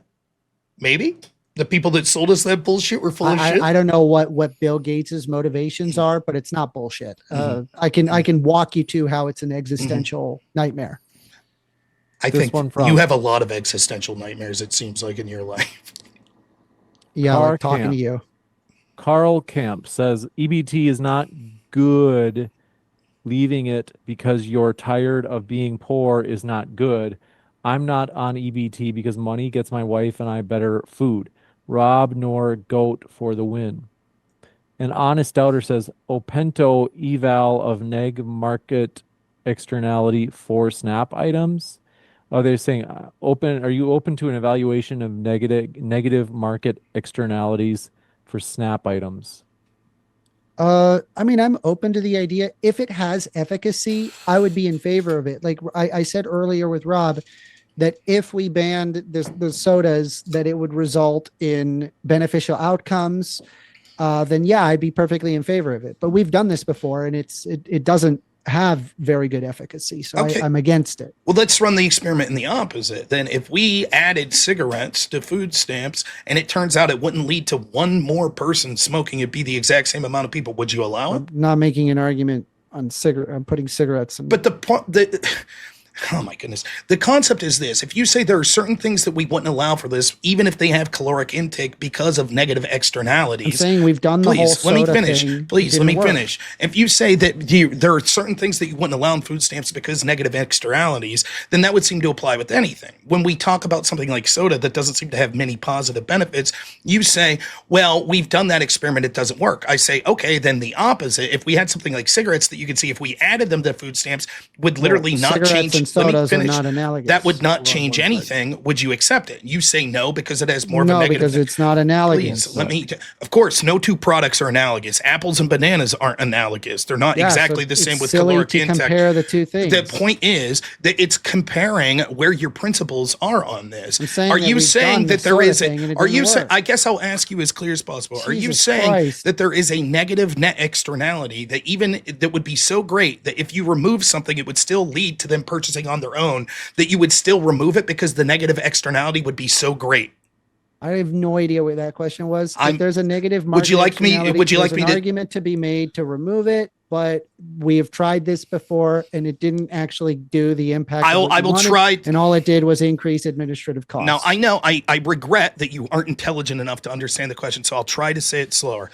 Are you saying that there could be a product that the negative... intelligent enough, but if you say a bunch of gobbledygook nonsense... It's not gobbledygook. 95% of the audience, if I could real quick, if there is a product... This about why 12 do you are not repeating it? You just said you didn't understand the question. We've tried it before. It doesn't work. If there is a product that the negative next externality is so bad that you would say, yep, eliminate that from SNAP, even if that means people would just purchase it at the same levels on their own. Is there a hypothetical product that could be the case? Sure, soda. Thanks. We should eliminate it. Thanks for conceding the debate. We'll go no, because Zachary it doesn't work. Zachary G says First Amendment only drank soda on Snap, long as it was lettuce wrapped. Good decisions. Damien says guns a blazing. Snap dollars benefit economy more than job income. Bigly Drew says I paid 80,000 in taxes last year and I want First Amender to pay me back for funding his life. Basil Problem says Robbie, are you hangry? Chicken Pork Abdodo says, so your mom divorced your dad because he's disabled. An Honest Doubter says, open to evaluation. We got that one. Okay, I think we're almost caught up. First Amender, they say, First Amender's mom was brutal for leaving his dad. Basil Problem says, Robbie, when will you run for Congress again? Will you follow George Santos' template? Damien says, and just jump in if you guys want to, says SNAP equals economic boon, so put everyone on it, right, First Amender? Not everybody needs it. But if it benefits the economy for them to be on so they could spend their money on something else, why wouldn't we put everyone on it? I mean, I guess in your hypothetical, sure, but that's your argument. It's not my hypothetical. That's your argument. No, you presented a hyperbole, right? It's called a, you just basically just strawmanned the entire argument to what is a reasonable one to something that is unreasonable, to the point that everybody needs to be on Snap. I never argued that we ought have everybody on Snap. It wasn't an ought. It's not a question of need. You said when we put people on SNAP, that means that those people spur economic activity because instead of buying food, now they could buy other things. Why would that principle not also exist to every other person, even if they don't need SNAP? Then sure, but what do you mean if it did? That's your argument, that it does. That's your argument. Then sure. No, it's not. It's not. I never argued that. So wait a minute. You're the one positing that argument as a straw man fallacy. You're telling me now that that's what you're doing right now. You're telling me that you didn't say that the reason that economic activity is spurred is because just going to repeat the same question. I mean, you're filibustering. You're filibustering. You're filibustering because you know you're incorrect. You directly said you're the one asking the same question. Interrupting. I'll at least tell the audience if you're going to be bad faith and pretend. You specifically said that one of the reasons this benefits the economy was when we allow these poor people to have this access to food. They spend. Let's do those things. I mean, I don't know what to say. It's embarrassing. It's embarrassing that you feel the need to interrupt. Yeah. Everyone could go back and see this. What do you think that people aren't going to go back and see this? You think that they're not capable of that? I think we need to fund more short buses. We need to go through the Q&A. I do have to say, I do want to request again. I've requested several times, I think, that we don't do the rebuttals just because a lot of people want their questions read and they're waiting and we want to get through them. So this one from Red Ognet says, Rob's argument is about how we shouldn't be forced to subsidize people's poor decisions. First Amender. Yeah. And so if it showed efficacy, I'd be okay with that. However, it doesn't bear in the data when we do that thing. This one from Anthony AJC. Saleo says, making fat jokes, First Amender just proves people in the United States need less food. Good argument, dude. Pseudonym says, sorry, go ahead. First Amender won this. If you really want to respond, you can, but I'll give you a chance to respond. No, go ahead. Go ahead. They say First Amender won this debate for sure. I'm not usually on his side, but born Americans need a chance, even when born poor. Rob, forget about the American dream. I don't know what to say other than the person must not have been watching the debate. No one said that people that are starving aren't entitled to food. What we said specifically was that the amount of people that are able-bodied that are getting this are inaccurate. The way that this money comes and people that are non-citizens shouldn't be getting it. And most importantly, what we spent the majority of the debate was that we could significantly reform by allowing nutritional things that are necessary for someone to live a healthy lifestyle and have food to get those, as opposed to things like junk food and sugary beverages. This one from Wilson Garcia says 250 is the amount of SNAP. PT Reed says sugar from soda is highly addictive. Sugar is in no way a productive food item unless you had a medical condition or a very high level athlete. FA clueless again.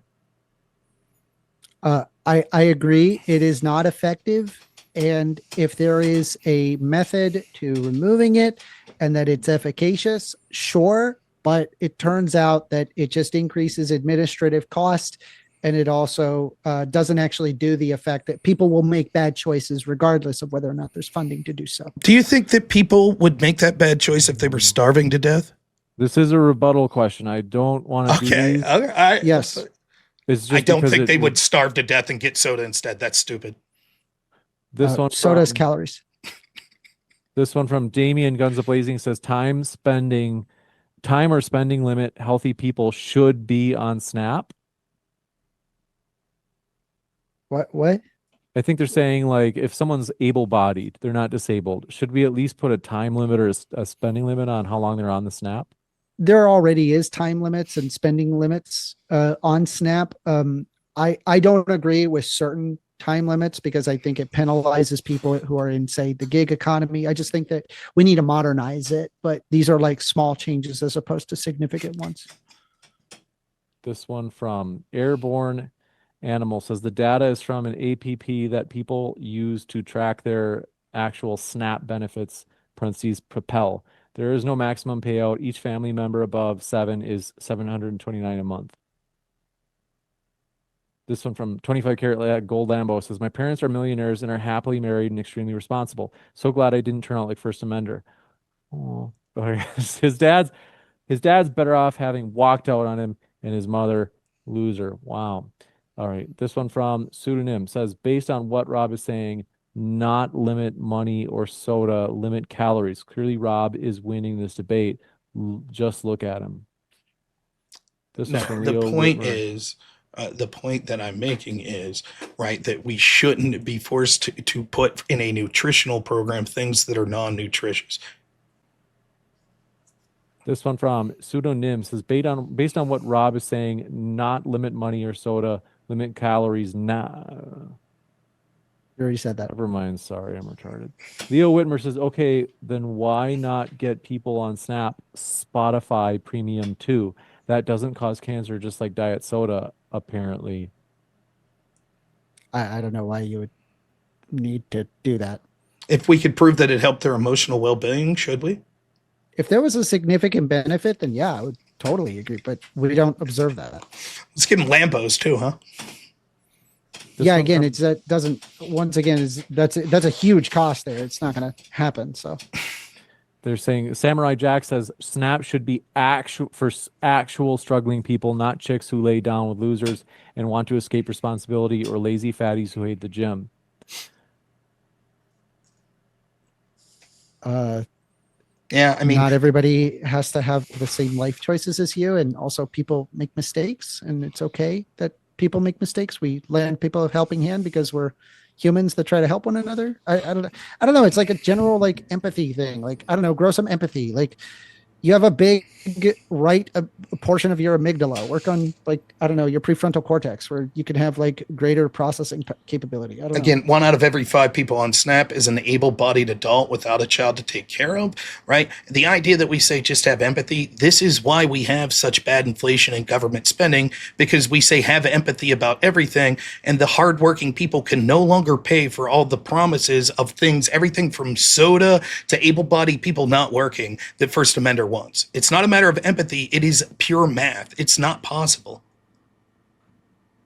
This one coming in from, do appreciate your question. We're near the end of the list. I want to say thanks for your questions, folks. Let's see. Wilson Garcia says, are people on food stamps also on other subsidies, First Amender? Yes, because they're poor. Java Crow says, if people can be allowed to make dumb decisions with Snap, why can't I? If I want to buy cigarettes with it, let me, I'm more productive with cigarettes. Because I don't want to subsidize the very heavy negative market externality incurred by cigarettes. Well, who cares what you want? That sounds like you're saying you're better than them. It sounds like you're telling poor people they shouldn't be allowed to smoke. Why are you saying that? Why do you think you're better? No, you are? That's your answer? No, you. Matt says, I mean, Rob, that's- less people. First Amendment will give you a chance. if you wanted to say something. It was your argument, not mine. No, So your go ahead. argument is you don't want to give them those Jesus cigarettes. Christ. So you're telling those poor people that you're allowed to smoke, but not them. That's what you're saying, right?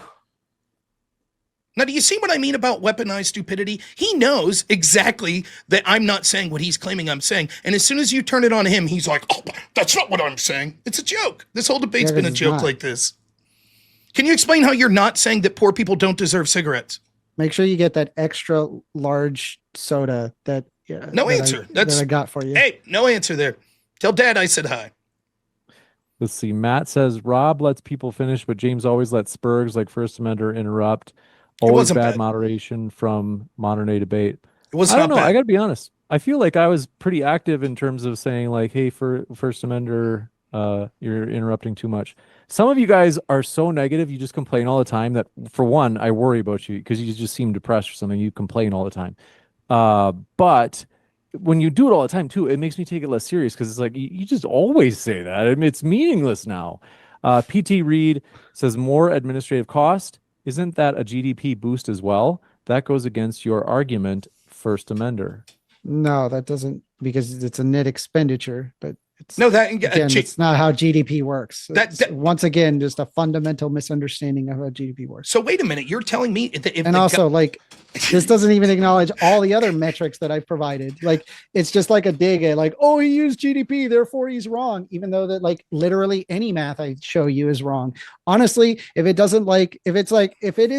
argument isn't government bad, privatization good, climate change bad, if it's anything that's like anti right wing position, I'm always going to get these questions every single time. I mean, get out of your echo chamber. Here we go. It's the constant thing that's happened the entire debate. When it's proven that what he's saying is fundamentally wrong, he deflects, filibuster, ad homs. That's what he does every time.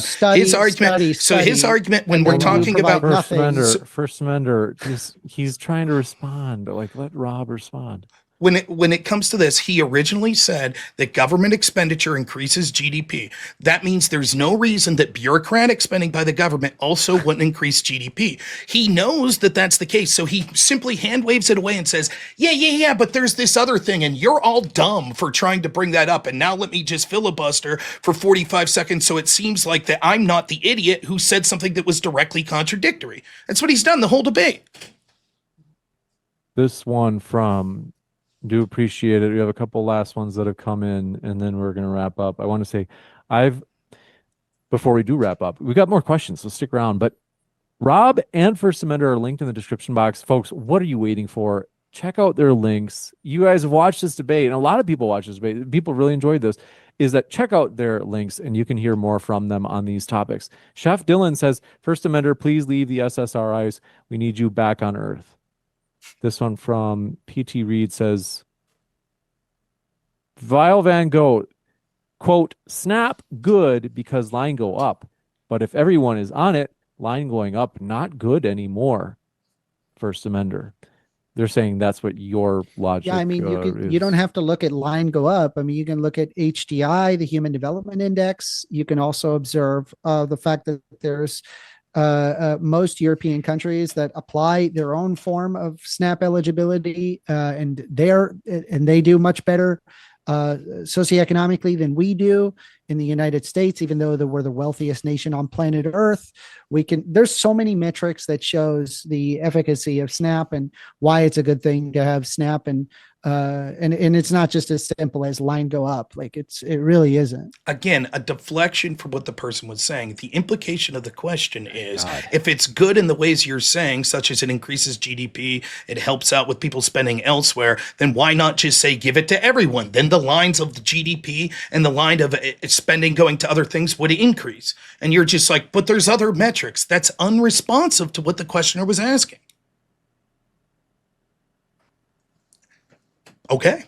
This one from, do appreciate it, John Locke says, why didn't your mom have empathy for your dad? And this one from Damien, Guns A-Blazing, says, Alexander, define empathy versus sympathy. Give an example, please. Is he asking me the difference between empathy and sympathy? Yeah, they like an example. I'll have to think about it. I don't know. Check ChatGPT. Off the top of my head. From rote memory? You don't remember it from rote memory? That's correct. I don't. Not doing so well there, bud. This one from You should probably ask ChatGPT the answer to that. I don't need to. I'm doing just fine, thanks. do appreciate it. A couple last ones is Lost Highway says, Rob, if the bureaucracy required to filter your undesired food from SNAP costs more than just paying it, would you still support doing that? Just spite? That's a good question. And yes, I would still support it for two reasons, right? One, because there is a moral virtue in saying that if we're giving something to people because we're helping them through some sort of difficult time have nutrition, that's what we should do, even if it costs slightly more. Telling hardworking people that are struggling, that aren't eligible for food stamps, that their money has to go in to pay for amenities of other people is a moral wrong. And that's causing people to be angry, and it's going to cause more division and more harm to these very poor people. And secondly, I think that the reason that we should do this anyways is because that we would see that there's still a potential that these people would get healthier without these products, despite the fact what First Amender is saying. Certainly it would be true if they can't legitimately afford this nutrition without food stamps. They wouldn't, opposed to what he says, starve to death by just buying soda instead of buying bread and cheese and meat. They would actually buy those things, which would make them healthier. So I think it would still be worth it in both of those reasons. You got it. This one from do appreciate it. Thanks for your super C. Says James did good job moderating this debate. Was fair. Thank you for your kind words. I appreciate that. Brimstone DDD says, why doesn't the reasoning for not giving wild animals food also apply to poor humans? Not giving animals food? I'm sorry. Can you repeat that? I didn't really understand it. Yeah, they said, why doesn't the reasoning for not giving wild animals food? So like, you could give wild animals food, like the government could subsidize that. But you're probably like, no, we don't need to do that. They're saying, why doesn't the reasoning for not giving wild animals food also apply to poor humans? In other words, like, what's the difference? Like, it'd be helping two different organisms. I could steel man the question. I don't consider animals, or rather non-humans, to be at the same level as other humans. Like I'll kill 100 baby seals with a bat before I kill a single human. Well, right, but I don't think that the questioner is saying this. Like, there's reasons we don't give wild animals food. One, it attracts a bunch more wild animals. Second, it makes these wild animals dependent on the people giving food to the point where they would be unable to survive without that. That's the point that he's trying to make. I mean, I don't equivocate reasoning humans to wild animals. So I just don't think it's analogous, number one. And number two, it's like you're basically saying that, like, hey, poor people are like wild animals. It's not what he's saying. I don't think that he's making that comparison. I mean, that's like the insinuation. I'm not saying he's saying that. I'm saying it's the insinuation that's like, I don't reject it from, like, I look at it from a humanist standpoint, and this person is like, oh, these poor people, they're like animals. Like, ugh, gross. I mean, I don't know. Again, like dehumanizing. I mean, again, like, it's just pathetic to like take it to that. Like, you could disagree with the question. I think there are differences, but to be like, oh, clearly you're like being bigoted, you're dehumanizing people. He just asked a question. I mean, he could have made the question. He could have said something like this, like, well, the same reason that it's not smart to change the oil every 10 days in a car. Why wouldn't that principle apply here? And you'd be like, that's dehumanizing. You're comparing humans to cars. I mean, it's just, you answered, that's fine. Just the whole extra jibe about you're dehumanizing people, it just belies like what could have been a reasonable answer by you. It's like the spite oozing out of you. It's just pathetic. It really is. Airborne Animal says the moderation was pretty good. Thanks. I thought so. It was pretty good. It was tolerable. His first offender knew he didn't have any arguments, so he has to interrupt. Rob definitely won this. Leftists are always generous with other people's money. Not theirs, though. I mean, I take quite a bit of time donating my money when I can. I do what I can. I also pay a great deal in taxes, and I'm perfectly okay with that. And I'm all right with the wealthy paying taxes.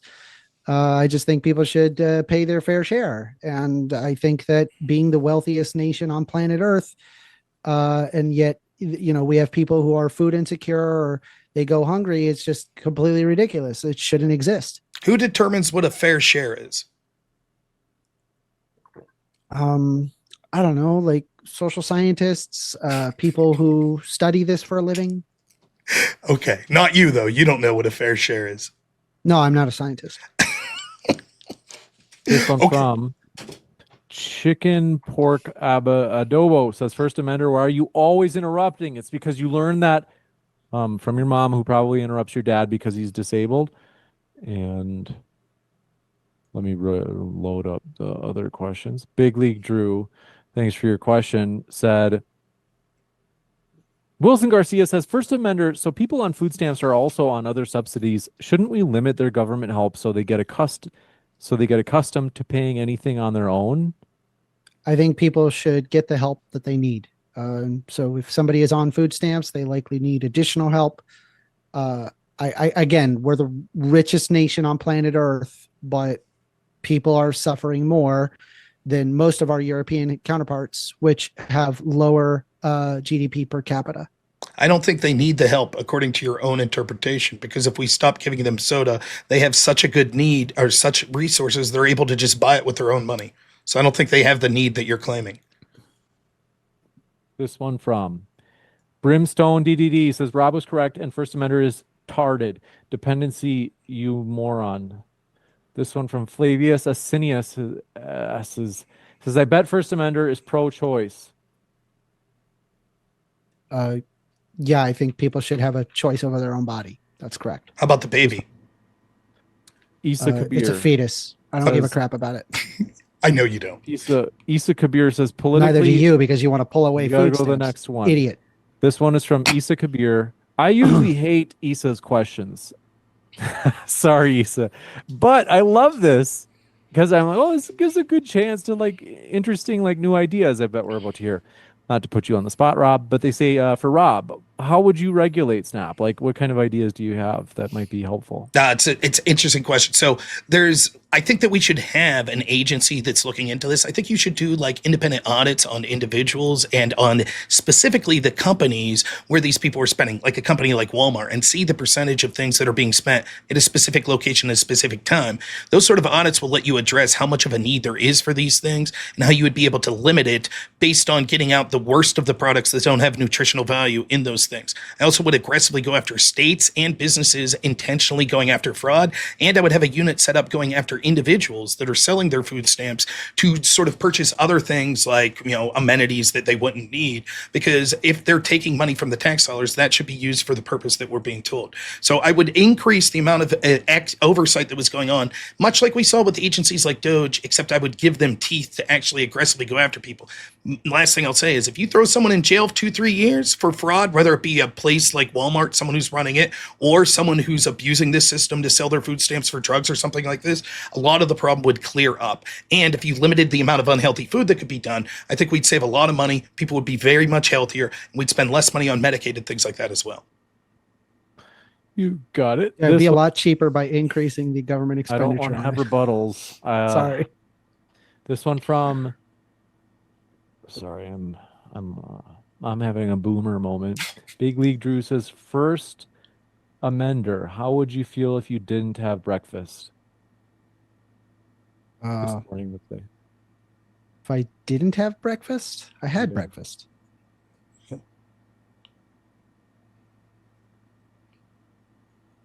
What'd you have? This one from Brimstone DDD says, I use my body to earn money. Bodily autonomy means you can't tax me, First Amender. Yes, we can. It's called the social contract.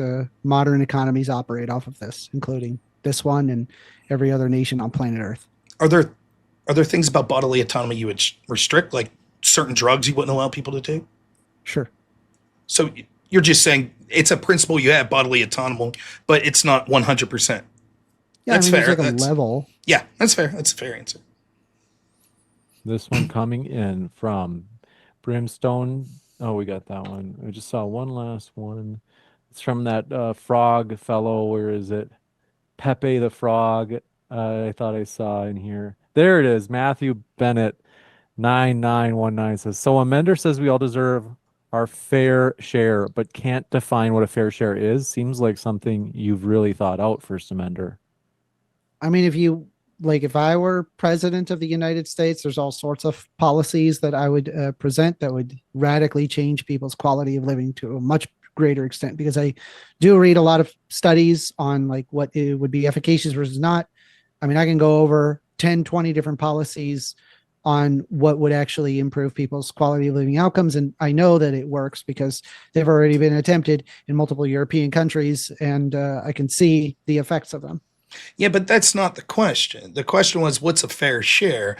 And you don't need to be president if you answer that question to determine whether or not you as an individual are giving your fair question. share. It's a lot. There's a lot to that. Just let me finish real lot. quick. You Hold on yourself, first a minute. because you yourself could make a decision without the government forcing you to give your fair share. For example, if I said my fair share is 40% of my earnings, and yet I'm only taxed at 10%, I would donate the other 30%. You could do the same. Why don't you? Because I don't have a concrete number. So you just have a nebulous idea of what a fair share is. And I bet you're Yeah. giving, I bet you believe you're giving a fair share, don't you? I do, yeah. And I am. That's the socialist. There you are, ladies and gentlemen. It's always exactly I what don't they're believe in the doing. workers' ownership of the means of production. It's I don't know what always you're talking about. exactly what they do is good enough. Always the way it is. Ask Bernie. He feels the same way. Wilson Garcia says, first amender, I appreciate you caring about poor people, but 3 months isn't long enough, like Rob suggested. I agree with you. I think it should be increased for sure. That sounds like a significant reform. That's a small reform. That's just a Define single significant number again. that you just change on the piece of paper. Define That's it. One significant sec. It's again. not Just- significant. I'm so sorry for ruining the fun, but just because It's fair. I'm curious about, Rob mentioned these audits.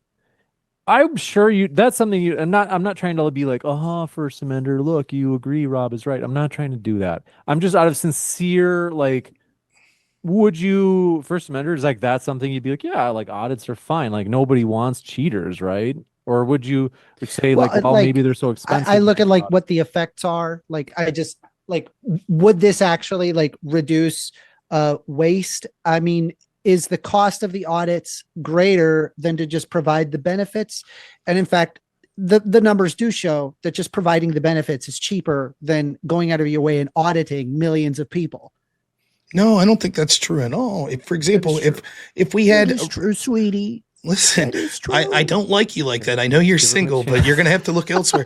I'm not single. You conceded, I think, that the numbers, if we take the net from overpayment versus underpayments, around 9 to 10% a year, and if my that's God. hundreds of billions of dollars adding up over a decade. Is that where the government owns the means of production? I mean, I'm asking you. I'm pointing out. Okay, like I would laugh. By the way, what did you have for breakfast today? Just curious. I don't know. Is It this was. something I had weird? some eggs. I don't know. What relevance does this have? You don't know? You don't know the relevance? I had eggs. So you're not going to say after this video, oh yeah, I knew it was going on. You're legitimately telling us to the question of what if you didn't have breakfast that you had eggs? That's your answer, legitimately? You asked, what did you have breakfast? And then I said, I had eggs. No, but the original questioner said, how would you feel if you didn't have breakfast today? And your legitimate What does answer this have is, anything to do with anything? I don't know what's going on. you've said enough. This is That's a fine. trick question? I accept your answer. We know later when you say I did that on purpose, it was bullshit. Very good. I don't even know what's going on. I'm sure you don't. This is one last chance for me to say, folks, check out our guest links. They are linked in the description. And not only that, we are absolutely thrilled, my dear friends, if you have not yet gone to the DebateCon link in the description box, as well as I'm pinning it in the chat, you can get 25% off. This is just temporary. So it's just until Sunday night. You can use that code 25live on one of your tickets. It gets you 25% off. It's going to be huge. Rob Knorr will be there. You can come out and meet Rob as well. It's going to be amazing. It's going to be Andrew Wilson. It's going to be Jake of Rattlesnake TV, Dr. Richard Carrier, Daniel Hikikachu, some of the biggest debaters from all these different sides. Folks, it's going to be a great time. More importantly, you get to meet people. You get to have fun with people who find these topics. I don't know if you're like me. Because at one point I wasn't at all intellectual, and I'm not really now, but I'm more than I used to be. When I started getting into these topics, I would try to talk to people like in my family about them, and they'd be like, why are you telling me this? And I'm like I'd just be so excited about it. Is that you come to DebateCon, everybody's like you. They love these topics. Like they love talking about this. So come on out, meet friends, network, all that good stuff. Use that code that you can see at the bottom right of your screen. But I want to say, Huge thank you to our guests. They're the lifeblood of the channel. You guys, it's been a tremendous debate. Thanks. Thank you very much, First Amender and Rob. Appreciate it. Thank you. Are we doing Thank you. closing statements or I'm open to that if you guys want to. no? You're good. I'm pooped in my out. position. Okay. I don't blame you. I will just say, I thought it was a fun debate. Thank you so much. I think that we are not the easiest people to moderate, and I thought you did fine. And I had a lot of fun here today. And you know what? I think I'm going to go on a diet. So thank you so much. Appreciate it. Thanks, guys. It's been fun. You guys make it fun. And thanks for being here and hanging out.